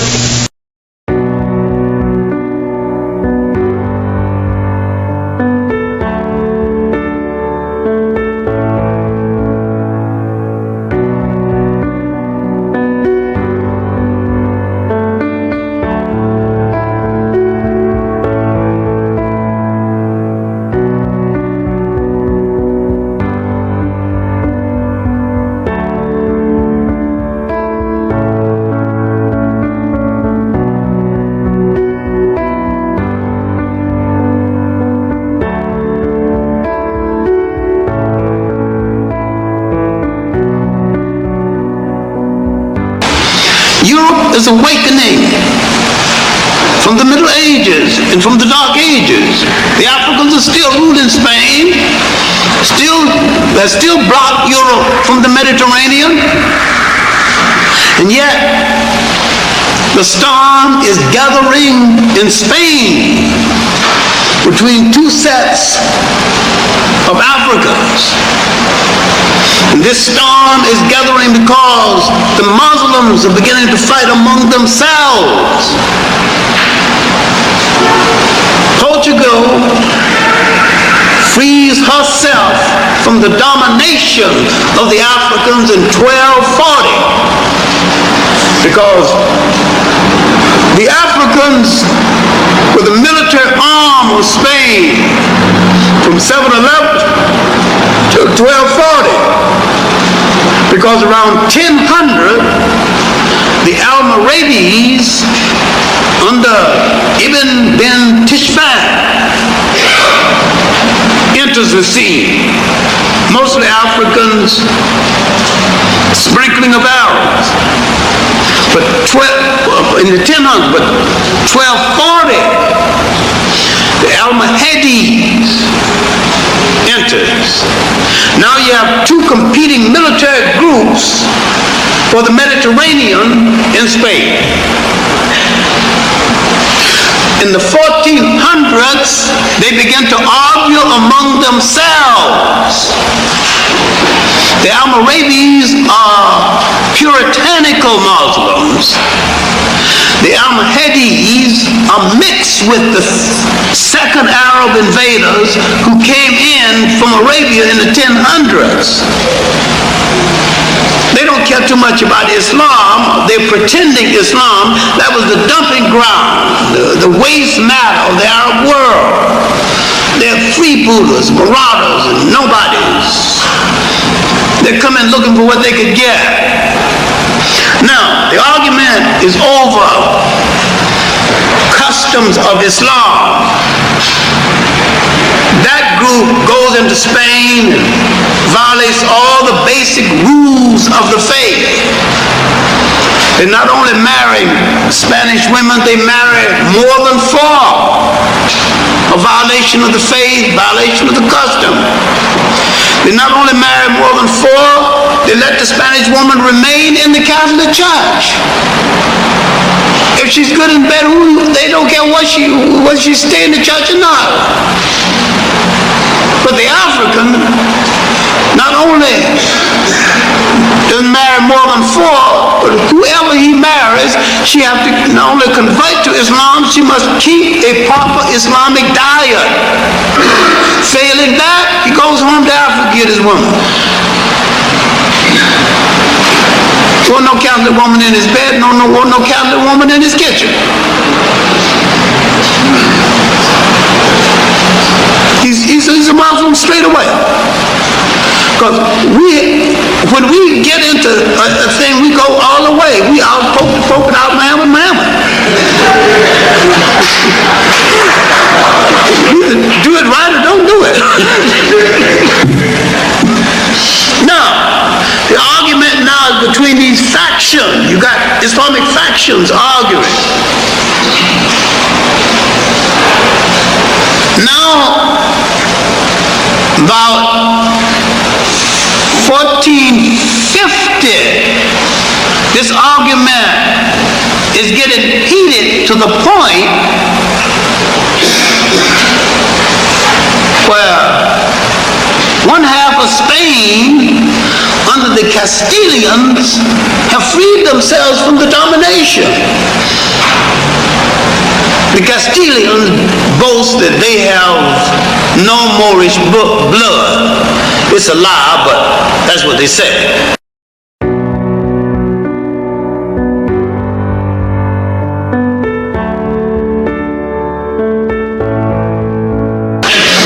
All right, now, there was something else that happened earlier. 1415. The Portuguese, who are more independent than the Spaniards, still partly under the domination of the Moors. 1415, the Portuguese invade a part of Africa, a little enclave called Sertima. I used to say it's about the size of Central Park. Then I went to Sertima. It's off the coast of Morocco. It's not as big as Central Park. And they conquered it. And this put hard in Europe. It's been years since the Europeans been able to draw any blood in Africa. Africa had caused them so much fear. And Europeans now begin to get that little courage back again. See, almost 700 years or more, the Africans had penned them into the Mediterranean. The Mediterranean was the sea of the world, the trading sea. Since the days of the Carthaginians, they wanted that sea. Remember during the Roman time, when Hannibal blocked their way off, and when they shouted out, Carthage must be destroyed, they just had to have the Mediterranean. They've got to have it right now. It touches on three great cultures. It was the melting pot, the cultural melting pot of the world. They wanted it back again.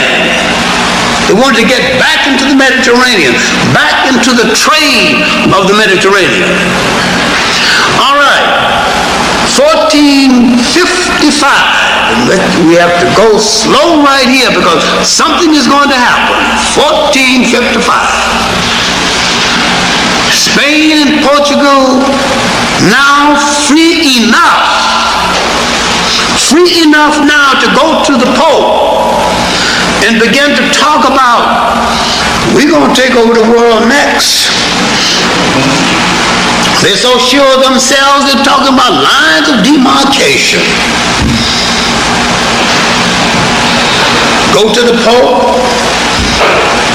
talking about how we're going to divide up things when we're in charge.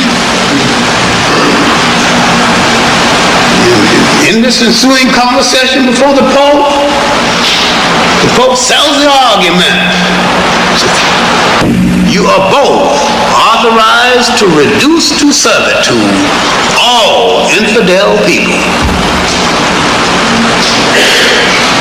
This account is beautifully told in Henrik Williams' Capitalism and Slavery,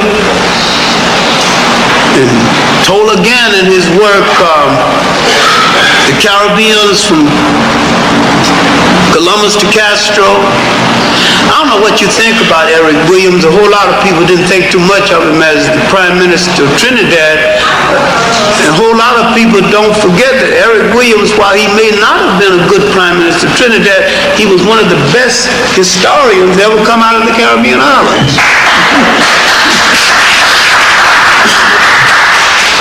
I knew him personally, and he was a colleague of mine, and knew him enough to fight with him and argue with him and to do. That man knew research. That man knew history. He should never have been a prime minister, because that's my personal opinion.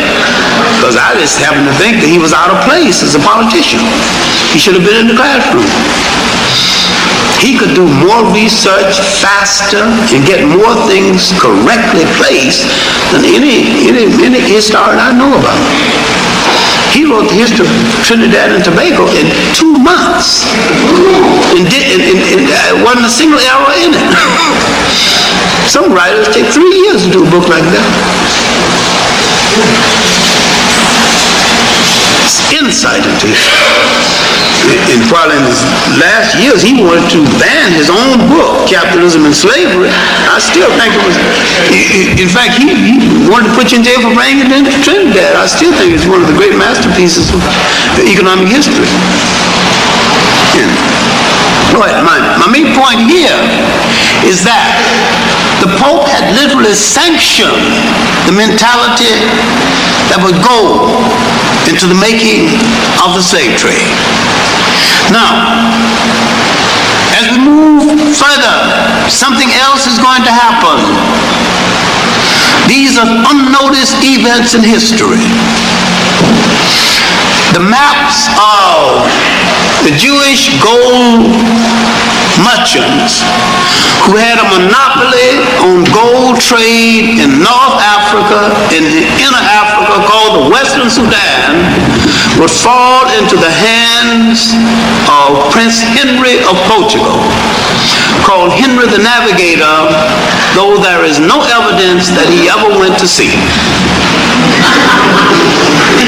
He would open a school for chart making and map making. The important thing about the school is that a little-known sailor, Christopher Colon, later called Christopher Columbus, would attend this school. More about him later. All right, now Europe is learning longitude and latitude. Europe has forgotten how to handle ships. The school at Salamanca, run by Africans and Arabs, had began to translate this information from Spain, in Spain, translate this information from the leading maritime nation of that day, which is China. Now, taking the material from China, Europe is going back at sea, but Europe is learning something else. Europe is learning intellectual history, also preserved at Salamanca. Europe has forgotten its own masters, has forgotten its philosophers, Aristotle and Plato and all of this has been forgotten. Europe is learning again its own intellectual heritage. Europe will learn this, and Europe will turn on the very people that preserved it for them and say that the people who preserved it for them have no culture, and will keep up that lie to this very day.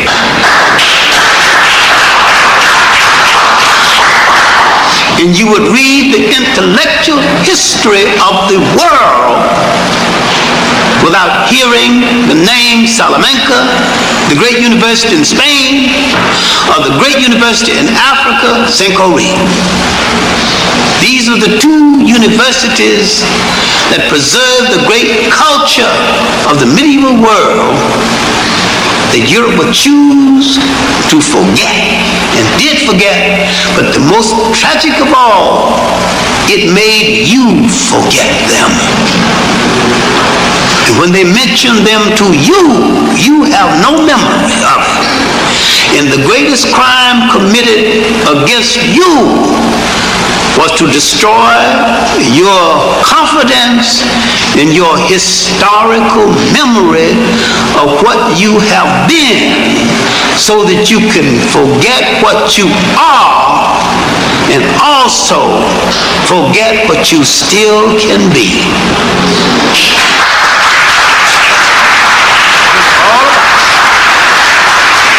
That's what it's all about. And this is why the European is referred to as the evil genius.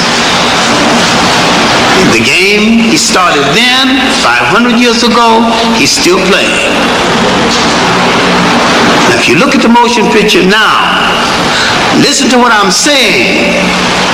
Now go back and look at the color purple and understand it now, based on what I'm just saying. You see a new motion picture. You see the game he played. It was a war. That picture was not a motion picture. That picture was a part of a war against your mind. When they turn you on your mind. Is over there.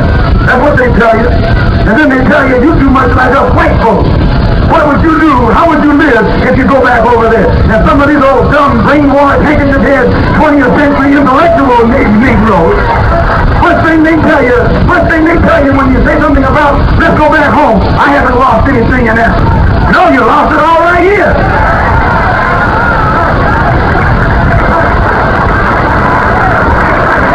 You came over here with it. When you came over here, you had it. But you lost it.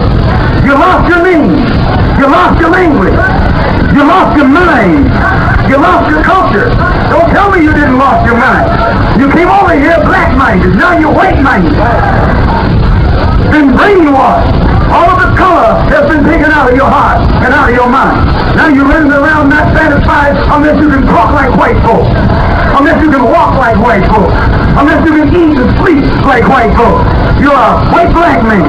White on the inside and black on the outside. You're not this and you're not that. Mr. In between.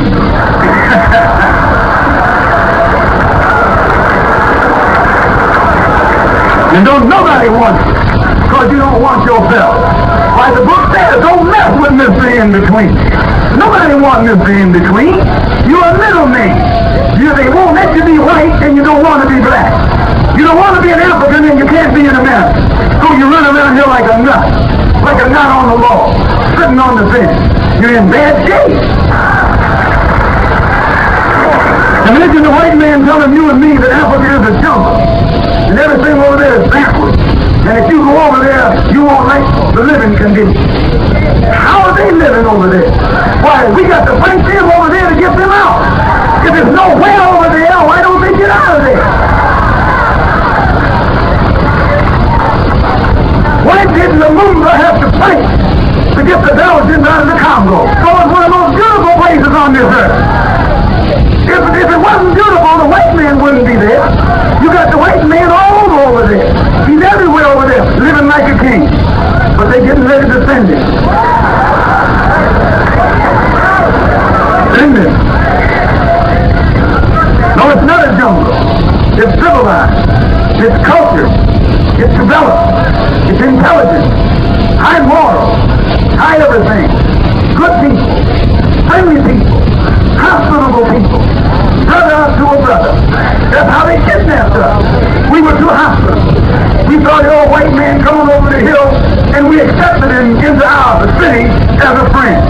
And he shipped us down the river, sold us into bondage. This is one of the greatest mistakes that our people made, opening their doors in hospitality to the white man. And when we first saw him coming, we should have sent him then.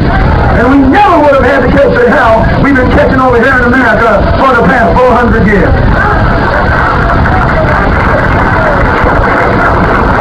When he came to Africa, he came from the jungle to civilization. Because the jungle was in Europe. Savages were in Europe.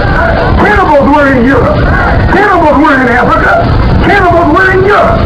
White people were up to eating each other up. They still eat each other up. You've seen these berries and things running around here. Those are white people. That's the way they live. They're cannibals. They're savages. They have no morals. They used to live in the cave. They walked on their all fours. They were naked like animals. They couldn't walk upright. They didn't wear clothes. They didn't cook their food. Why, they ate raw meat. They still like their meat rare. Rare. Raw. That's the dog in them, brother. That's the animal in them, brother.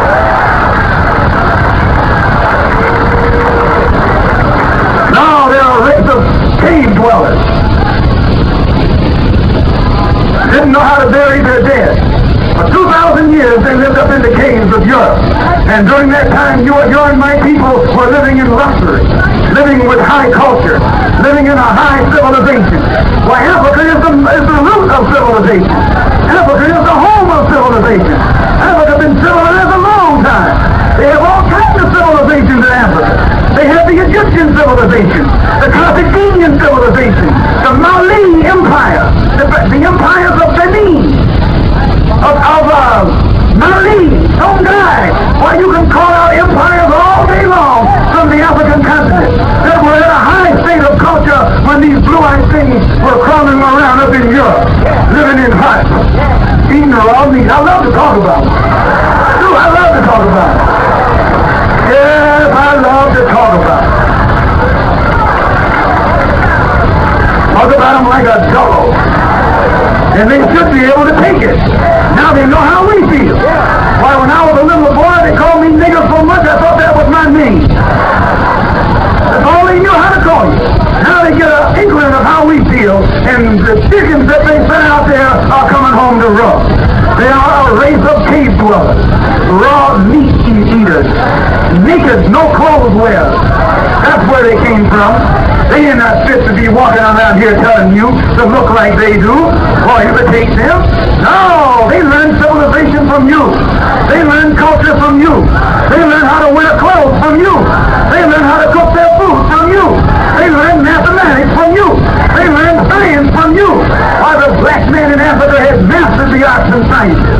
Way back yonder, he mastered the mathematical sciences, the astronomical sciences, to the extent where he could plot the course of the stars in the universe when this old white blue-eyed thing didn't even know that the earth was round. He just found out the earth was round. A group of children in Europe decided that if the adults have failed, we will go and rescue the Holy Grail. We will go across Europe and do what they failed to do. And this is the last and the most tragic of all of the crusades, the Children's Crusade. The most tragic crusade in history. 250,000 children, maybe a little more, marched across Europe. These kids were sincere, dedicated Christian children, marched across Europe, saying that they would go and rescue the Christian ornamentations in the holy places. Adults integrated themselves with the kids, ostensibly to help them. About half of them froze to death, died of hunger.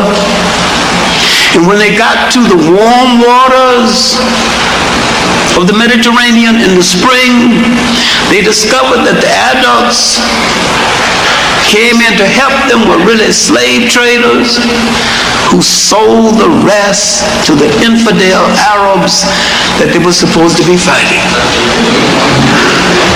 One of the tragic events in human history. Now, if the African understood that event, if the Africans had insight and understood what the Europeans were doing to the Europeans, he could have saved himself from the slave trade. So if these people would do that to their children, there's nothing for me to expect. And when the European hit his shore, he'd have killed them on sight. That would have been the end of that. He wasn't alerted to it. He was still hung up with the fact that if I have humanity, somebody else come, I'll treat him like he's a human being because I'm a human being. He invited him for dinner. Treat him like a guest. He end up being a slave.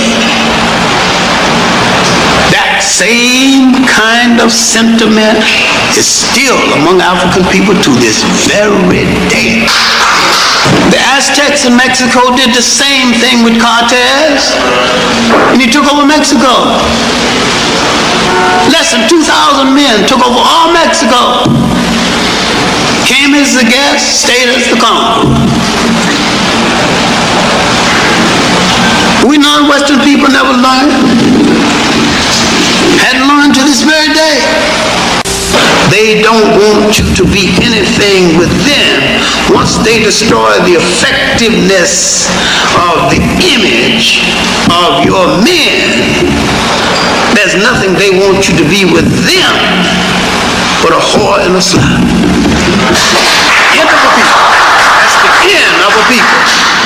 And that's what they're trying to achieve, to destroy a people totally. But they will recruit a people to help them do it, and they are having some success in that recruitment. Now, Henry the Navigator's school is training Europe to move back at sea. Now we will have to deal with another neglected date in history. Not 1492, 1482. 1482, Europeans came again along the coast of Ghana under the leadership of Diaz-Arara, Portuguese. They wanted now to establish permanent fortifications. In the establishment of permanent fortifications, King Asa of Ghana tried to discourage them. He understood what was happening. And his famous speech is in a number of books, especially W.W. Claridge's 2-volume work, A History of the Gold Coast and Ashanti. It's again in J.C. de Graaf Johnson's African Glory. It's in a number of books. When he came along the coast, literally demanding to build permanent fortifications in Ghana, he discouraged it. He said that formerly you have come among us complaining about the weather, saying that we had no conditions under which you could live.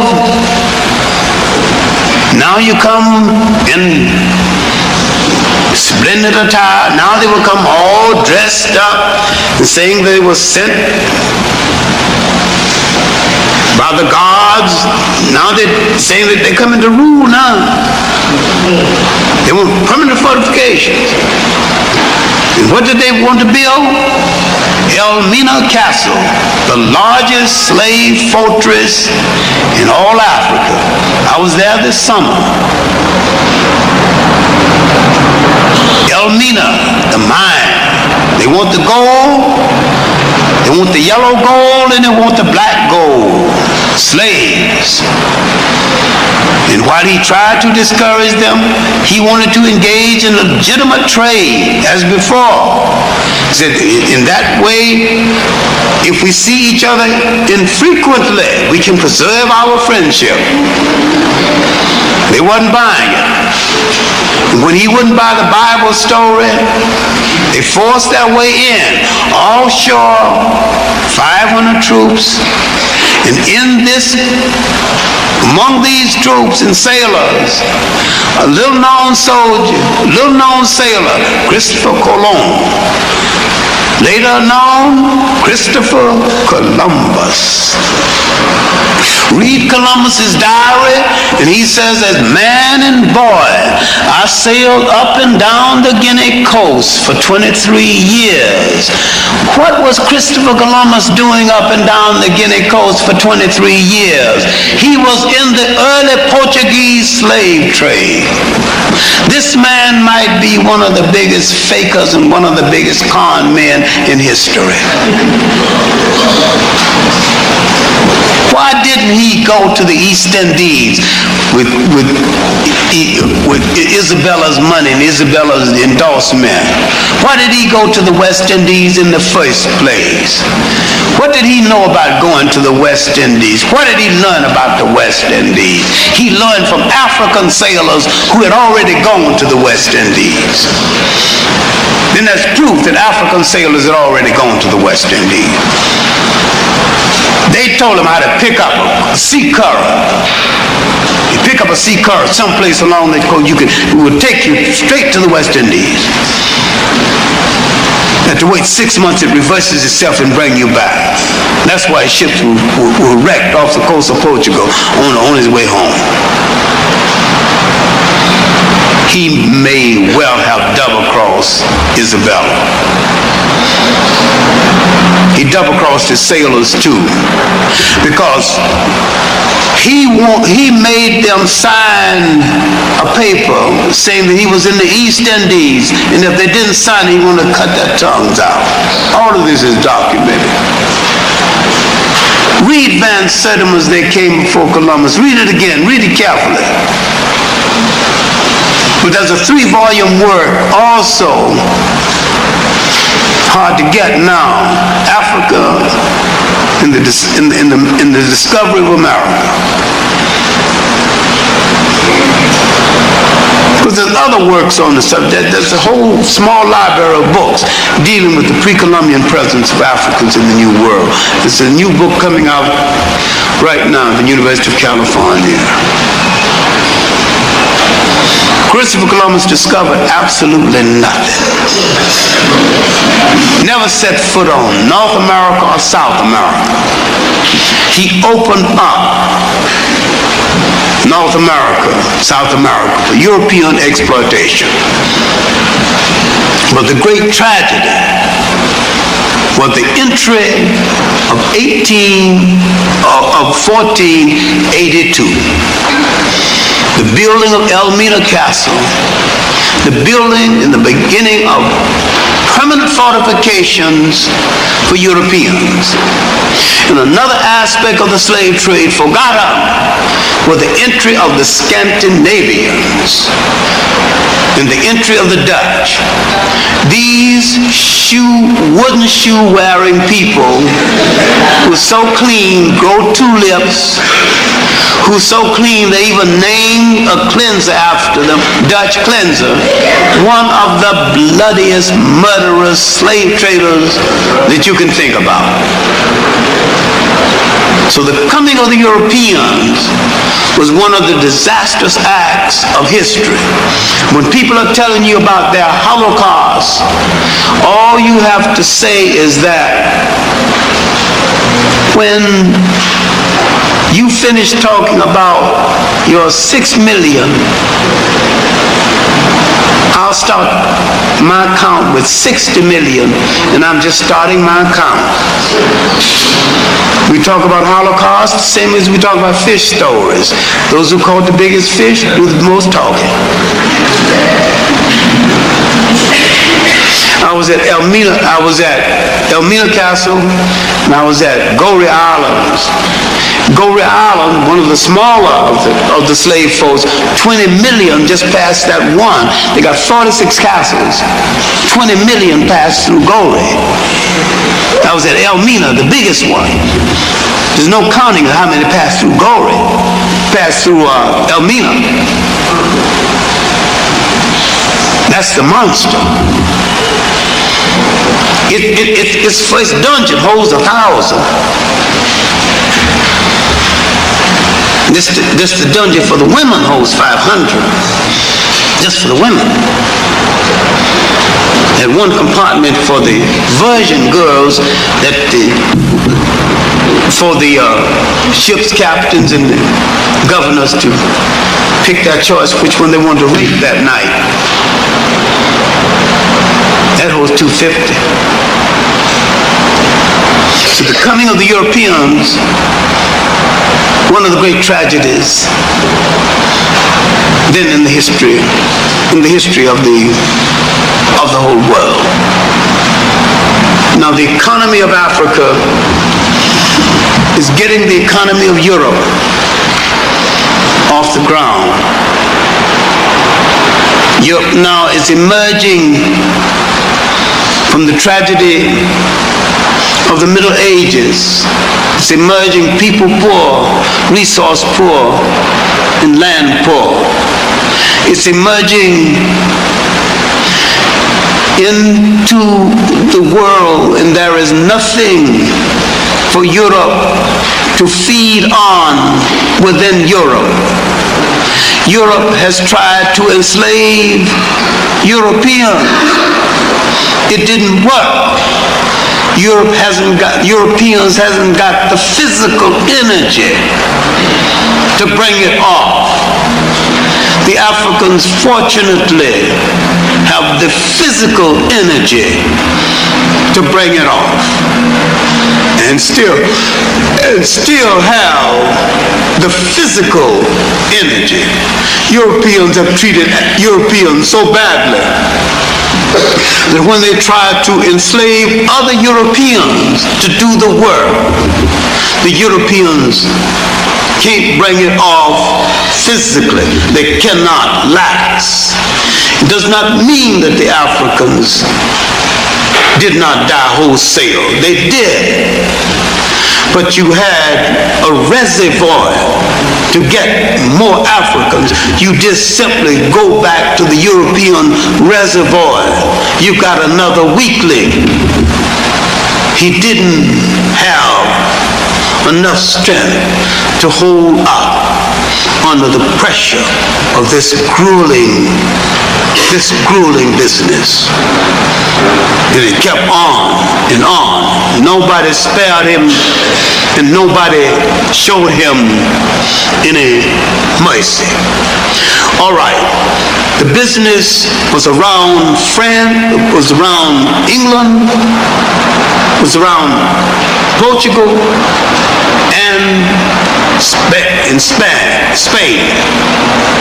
The British were kept out of the business, not out of any benevolence, because of an argument the British had with the Catholic Church. The French had some difference of opinion with the church and did not enter the business until that holy devil, Cardinal Richelieu, gave France a rationale to get into the business. Then France got into the business. Someone gave Henry VIII's daughter, Queen Elizabeth I,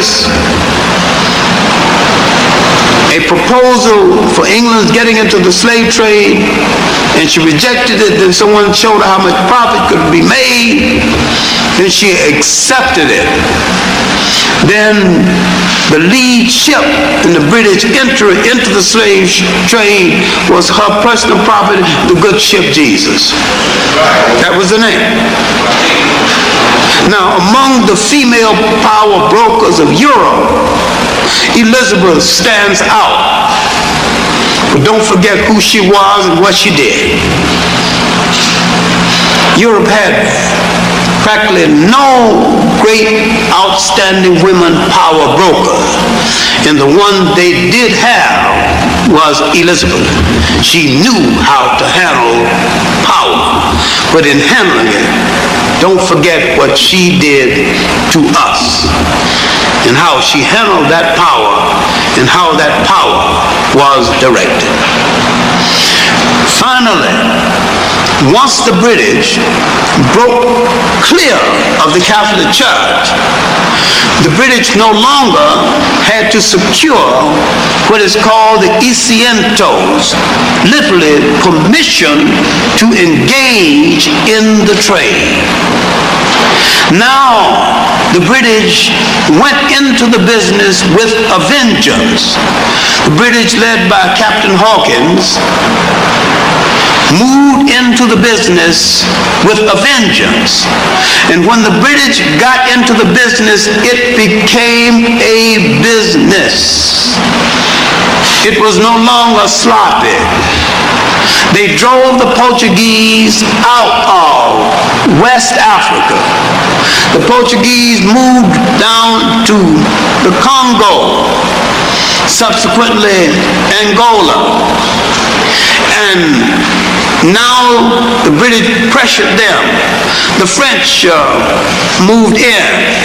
The British said, show me the clause in Adam's will that says I'm not entitled to my share of this African gold.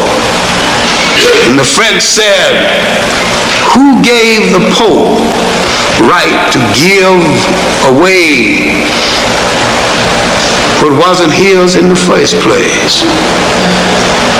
Francis of France. Now everybody now was bidding for a share of Africa.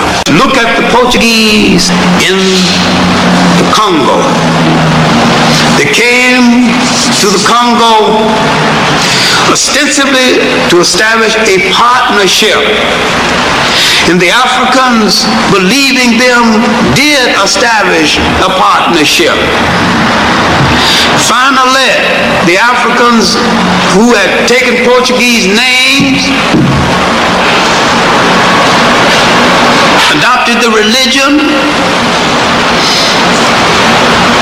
Portuguese customs, realized that the Portuguese were trying to change the Congo into a slave colony, turned on the Portuguese and did a remarkable thing, remarkable in African history, remarkable in human history, drove them out and established the Congo as a free country in the 1590s.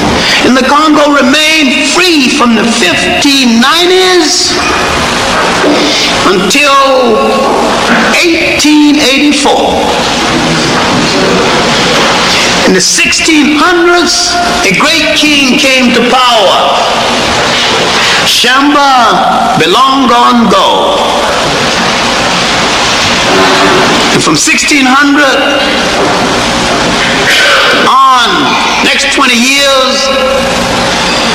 They not only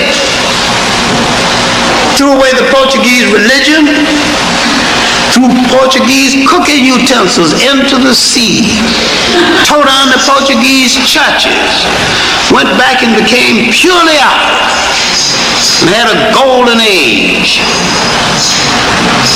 Built again the Bashongo kingdom. There were two kingdoms, the kingdom of the Congo and Bashongo. And they came together now, brought their strength together. The eastern Congo, the Congo facing the sea. One of the most remarkable things, right in the midst of the slave trade and in spite of it. And all of this is forgotten. And yet it is well written about it. Belanger's daily life in the kingdom of the Congo, but principally Taude's work on the trail of the Bashongo. No shortage of books about it. But yet it is unknown. The Portuguese moved to what is now Angola. Faced a king who wasn't ready to fight them. And his sister kept holding his hands, hoping that he'd get ready. His sister, Nzinga, because his sister held his hand, the Portuguese thought she was for them. She was holding his hand until she could get ready. Because he didn't get ready in time, she just finally pushed him aside and got ready herself. She fought the Portuguese 52 of her 81 years, giving no quarter, asking no quarter. One of the greatest of the African warrior queens.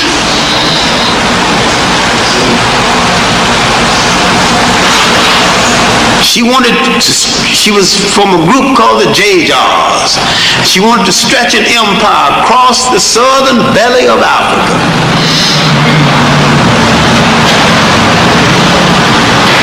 She became a Christian strategically, using it the way they use it. Strategic for her purpose.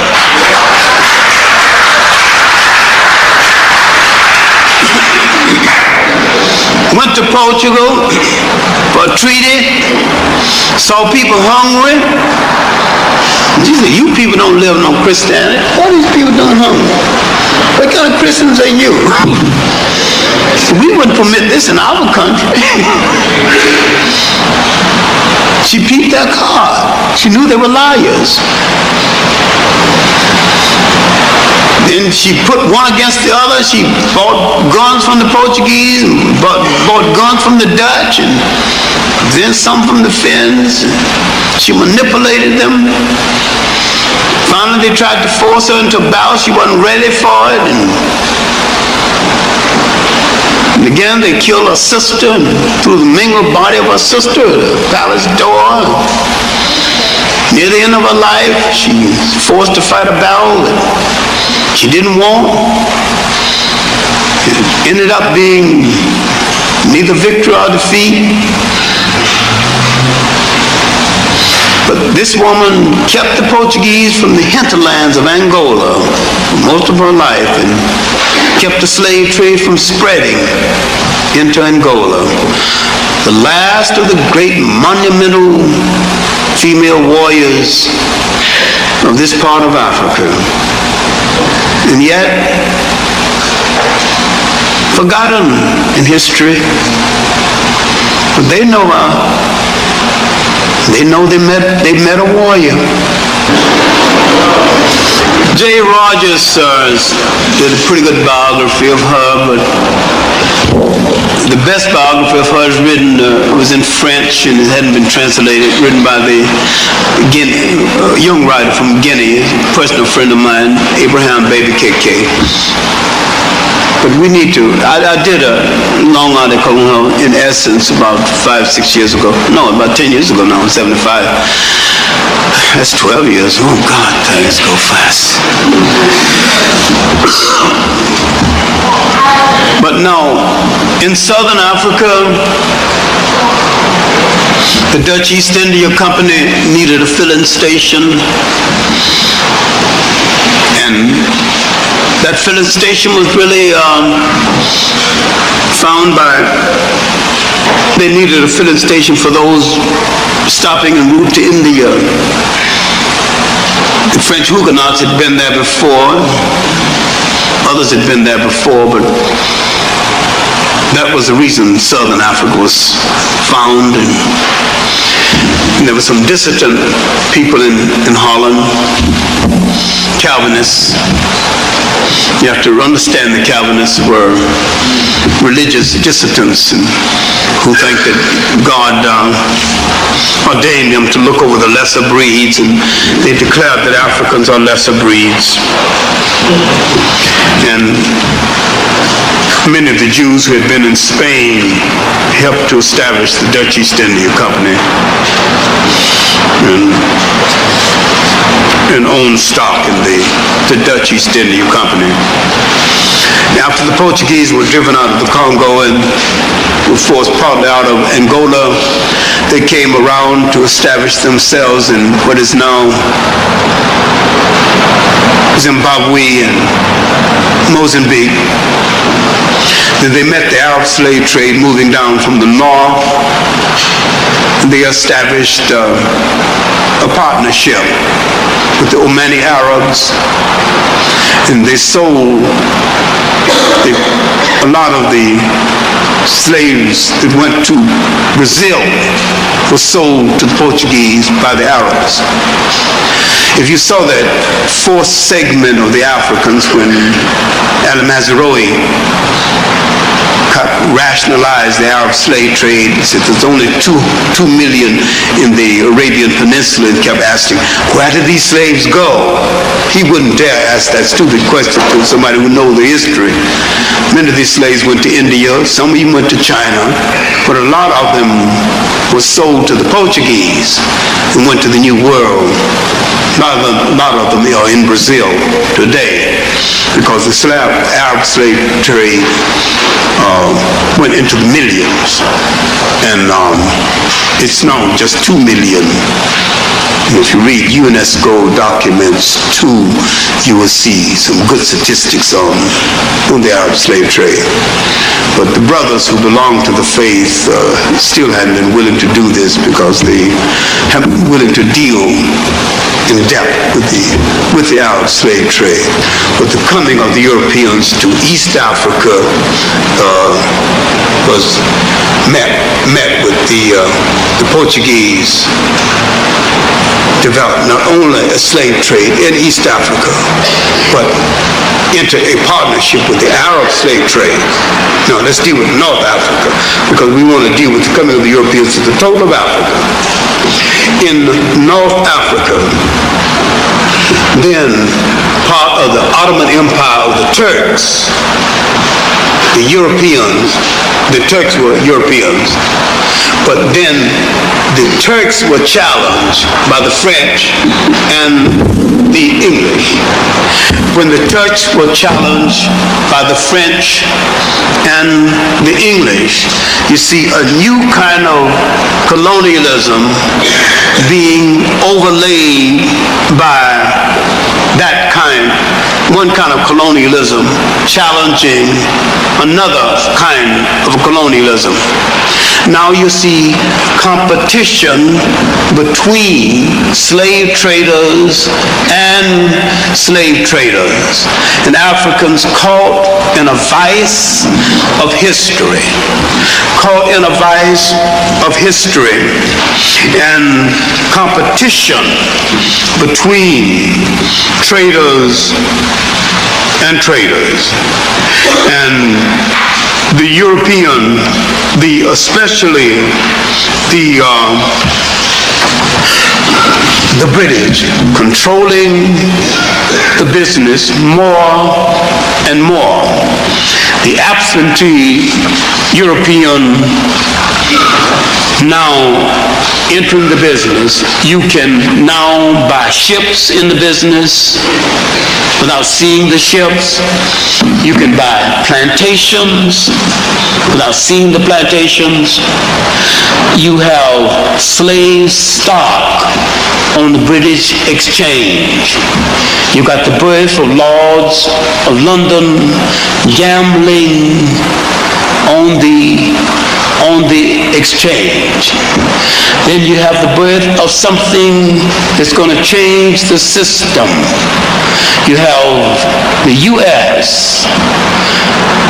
that's began to make a faster ship. And the U.S. that had been buying slaves from England and partly from the Portuguese. The U.S. is now making its own ships and sending its ships directly to Africa. Now a competitor, and a ruthless competitor, has entered the slave trade. And not only a ruthless competitor in the slave trade, but a person that would change the whole system of trading. And the plantation system of the Caribbeans, this system is opening wider, because formerly the proving ground for the slave system in the Western world, the Caribbean islands, but the dumping ground for the Portuguese trade was South America, principally Brazil. But Brazil was a resale point for South America, but the resale point for the United States was the Caribbean islands. With the U.S. challenging the British trade, the widening of the gap, in the competition is now becoming a thing, a worldwide system. The main thing that we need to look at is that this system endorsed by the church was the first international economy that touched 3 continents, and that out of this system came the basic commodity that laid the foundation for the modern technical capitalist world. And when you are making claims on the world, when you are making claims for reformation, when you are making claims for what is due you and your children in the world, your claims are too small, for they took away from you and drained away from you all the means that you could have had to have been nations, to have built empires, to have built schools, to have built Harvards, to have built Cambridges, to have built empires, to have built navies, and put you 500 years behind in technology. But what they took away from us laid the basis for the modern technical world. And I remember in Washington a few months ago, some German come into a meeting came up to me sheepishly, halfway apologetically, and said, other immigrant groups in America pull themselves up by their own bootstraps. Why haven't your race done the same thing? I lost my cool and said, because someone stole our boots, you bigoted SOB.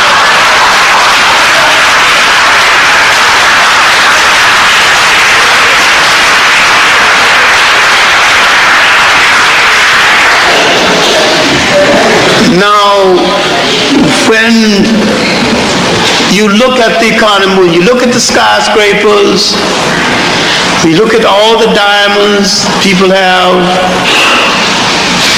you look at people flaunting Rolls Royces, you look at the economy of the Western world,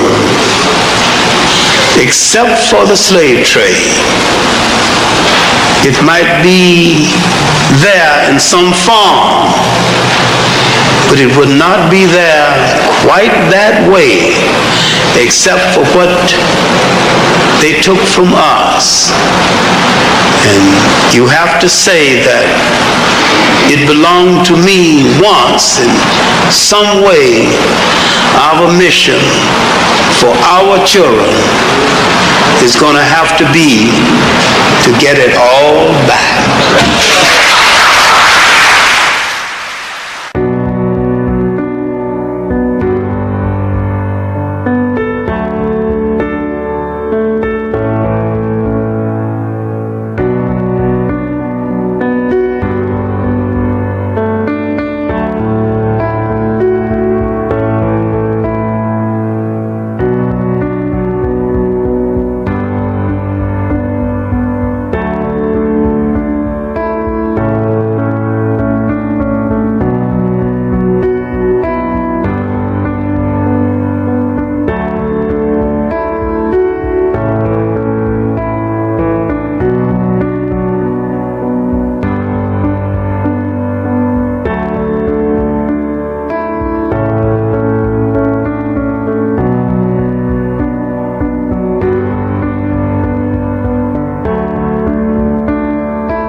is that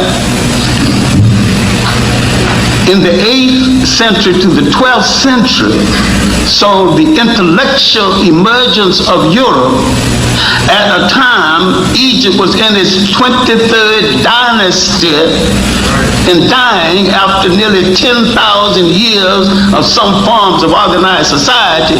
Europe intellectually was just being born. And I further maintain that Europe in general had nothing to do with the creation of Rome and Greece, and yet the challenge of Rome and Greece created Europe, because they were scattered tribes, and the challenge of Rome and Greece brought them together, and they became a people strong enough to create a state. If anybody got any information to the contrary, state the information to the contrary. I maintain that there was no Europe. You're giving Europe credit for things that happened before the first European war. A shoe or lived in a house that had a window.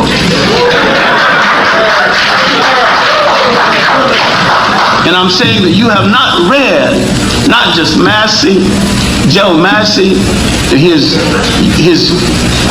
European disciple, Chachwad, the signs and symbols of primordial man, the origins of religions, and his extensive work on Freemasonry. You've not read the American disciple of Massey, Alvin Boyd Kuhn, is who is this King of Glory, one of the best written books on the Christ story, when he proves that the basis of European spirituality was taken directly from Africa. Professor Rogers, would you like to follow on your question? No one is actually maintaining that literary Greek culture pre-existed any number of Near Eastern cultures. Again, I find it a bit curious that except Egypt is physically a part of Africa, created by the Africans from the south. Even if I concede or admit or agree with you that Egypt is part of Africa, what I'm about to say, my point was going to be that the most recent scholarship about the genesis of those two oral epics, the Iliad and the Odyssey, points in fact in another direction to influence, and that is in fact the Hittite Empire, whose documents we can read very easily, and there may well be independent confirmation of the historicity of some form of a Trojan War in those documents. And so what I'm really asking is, why is it that we're just really looking in one direction when we're talking about the origins of Greek civilization? When Alexander entered Egypt, he wrote home to his mother and said that he at last reached the land where the Greek gods began, Apollo and Zeus. And he wanted to consult one of the great African teachers of oracles. And the oracle asked, "How old is this man?" He said, 32. They said, "In 20 years, maybe he'll be wise enough to ask me a question that I care to answer."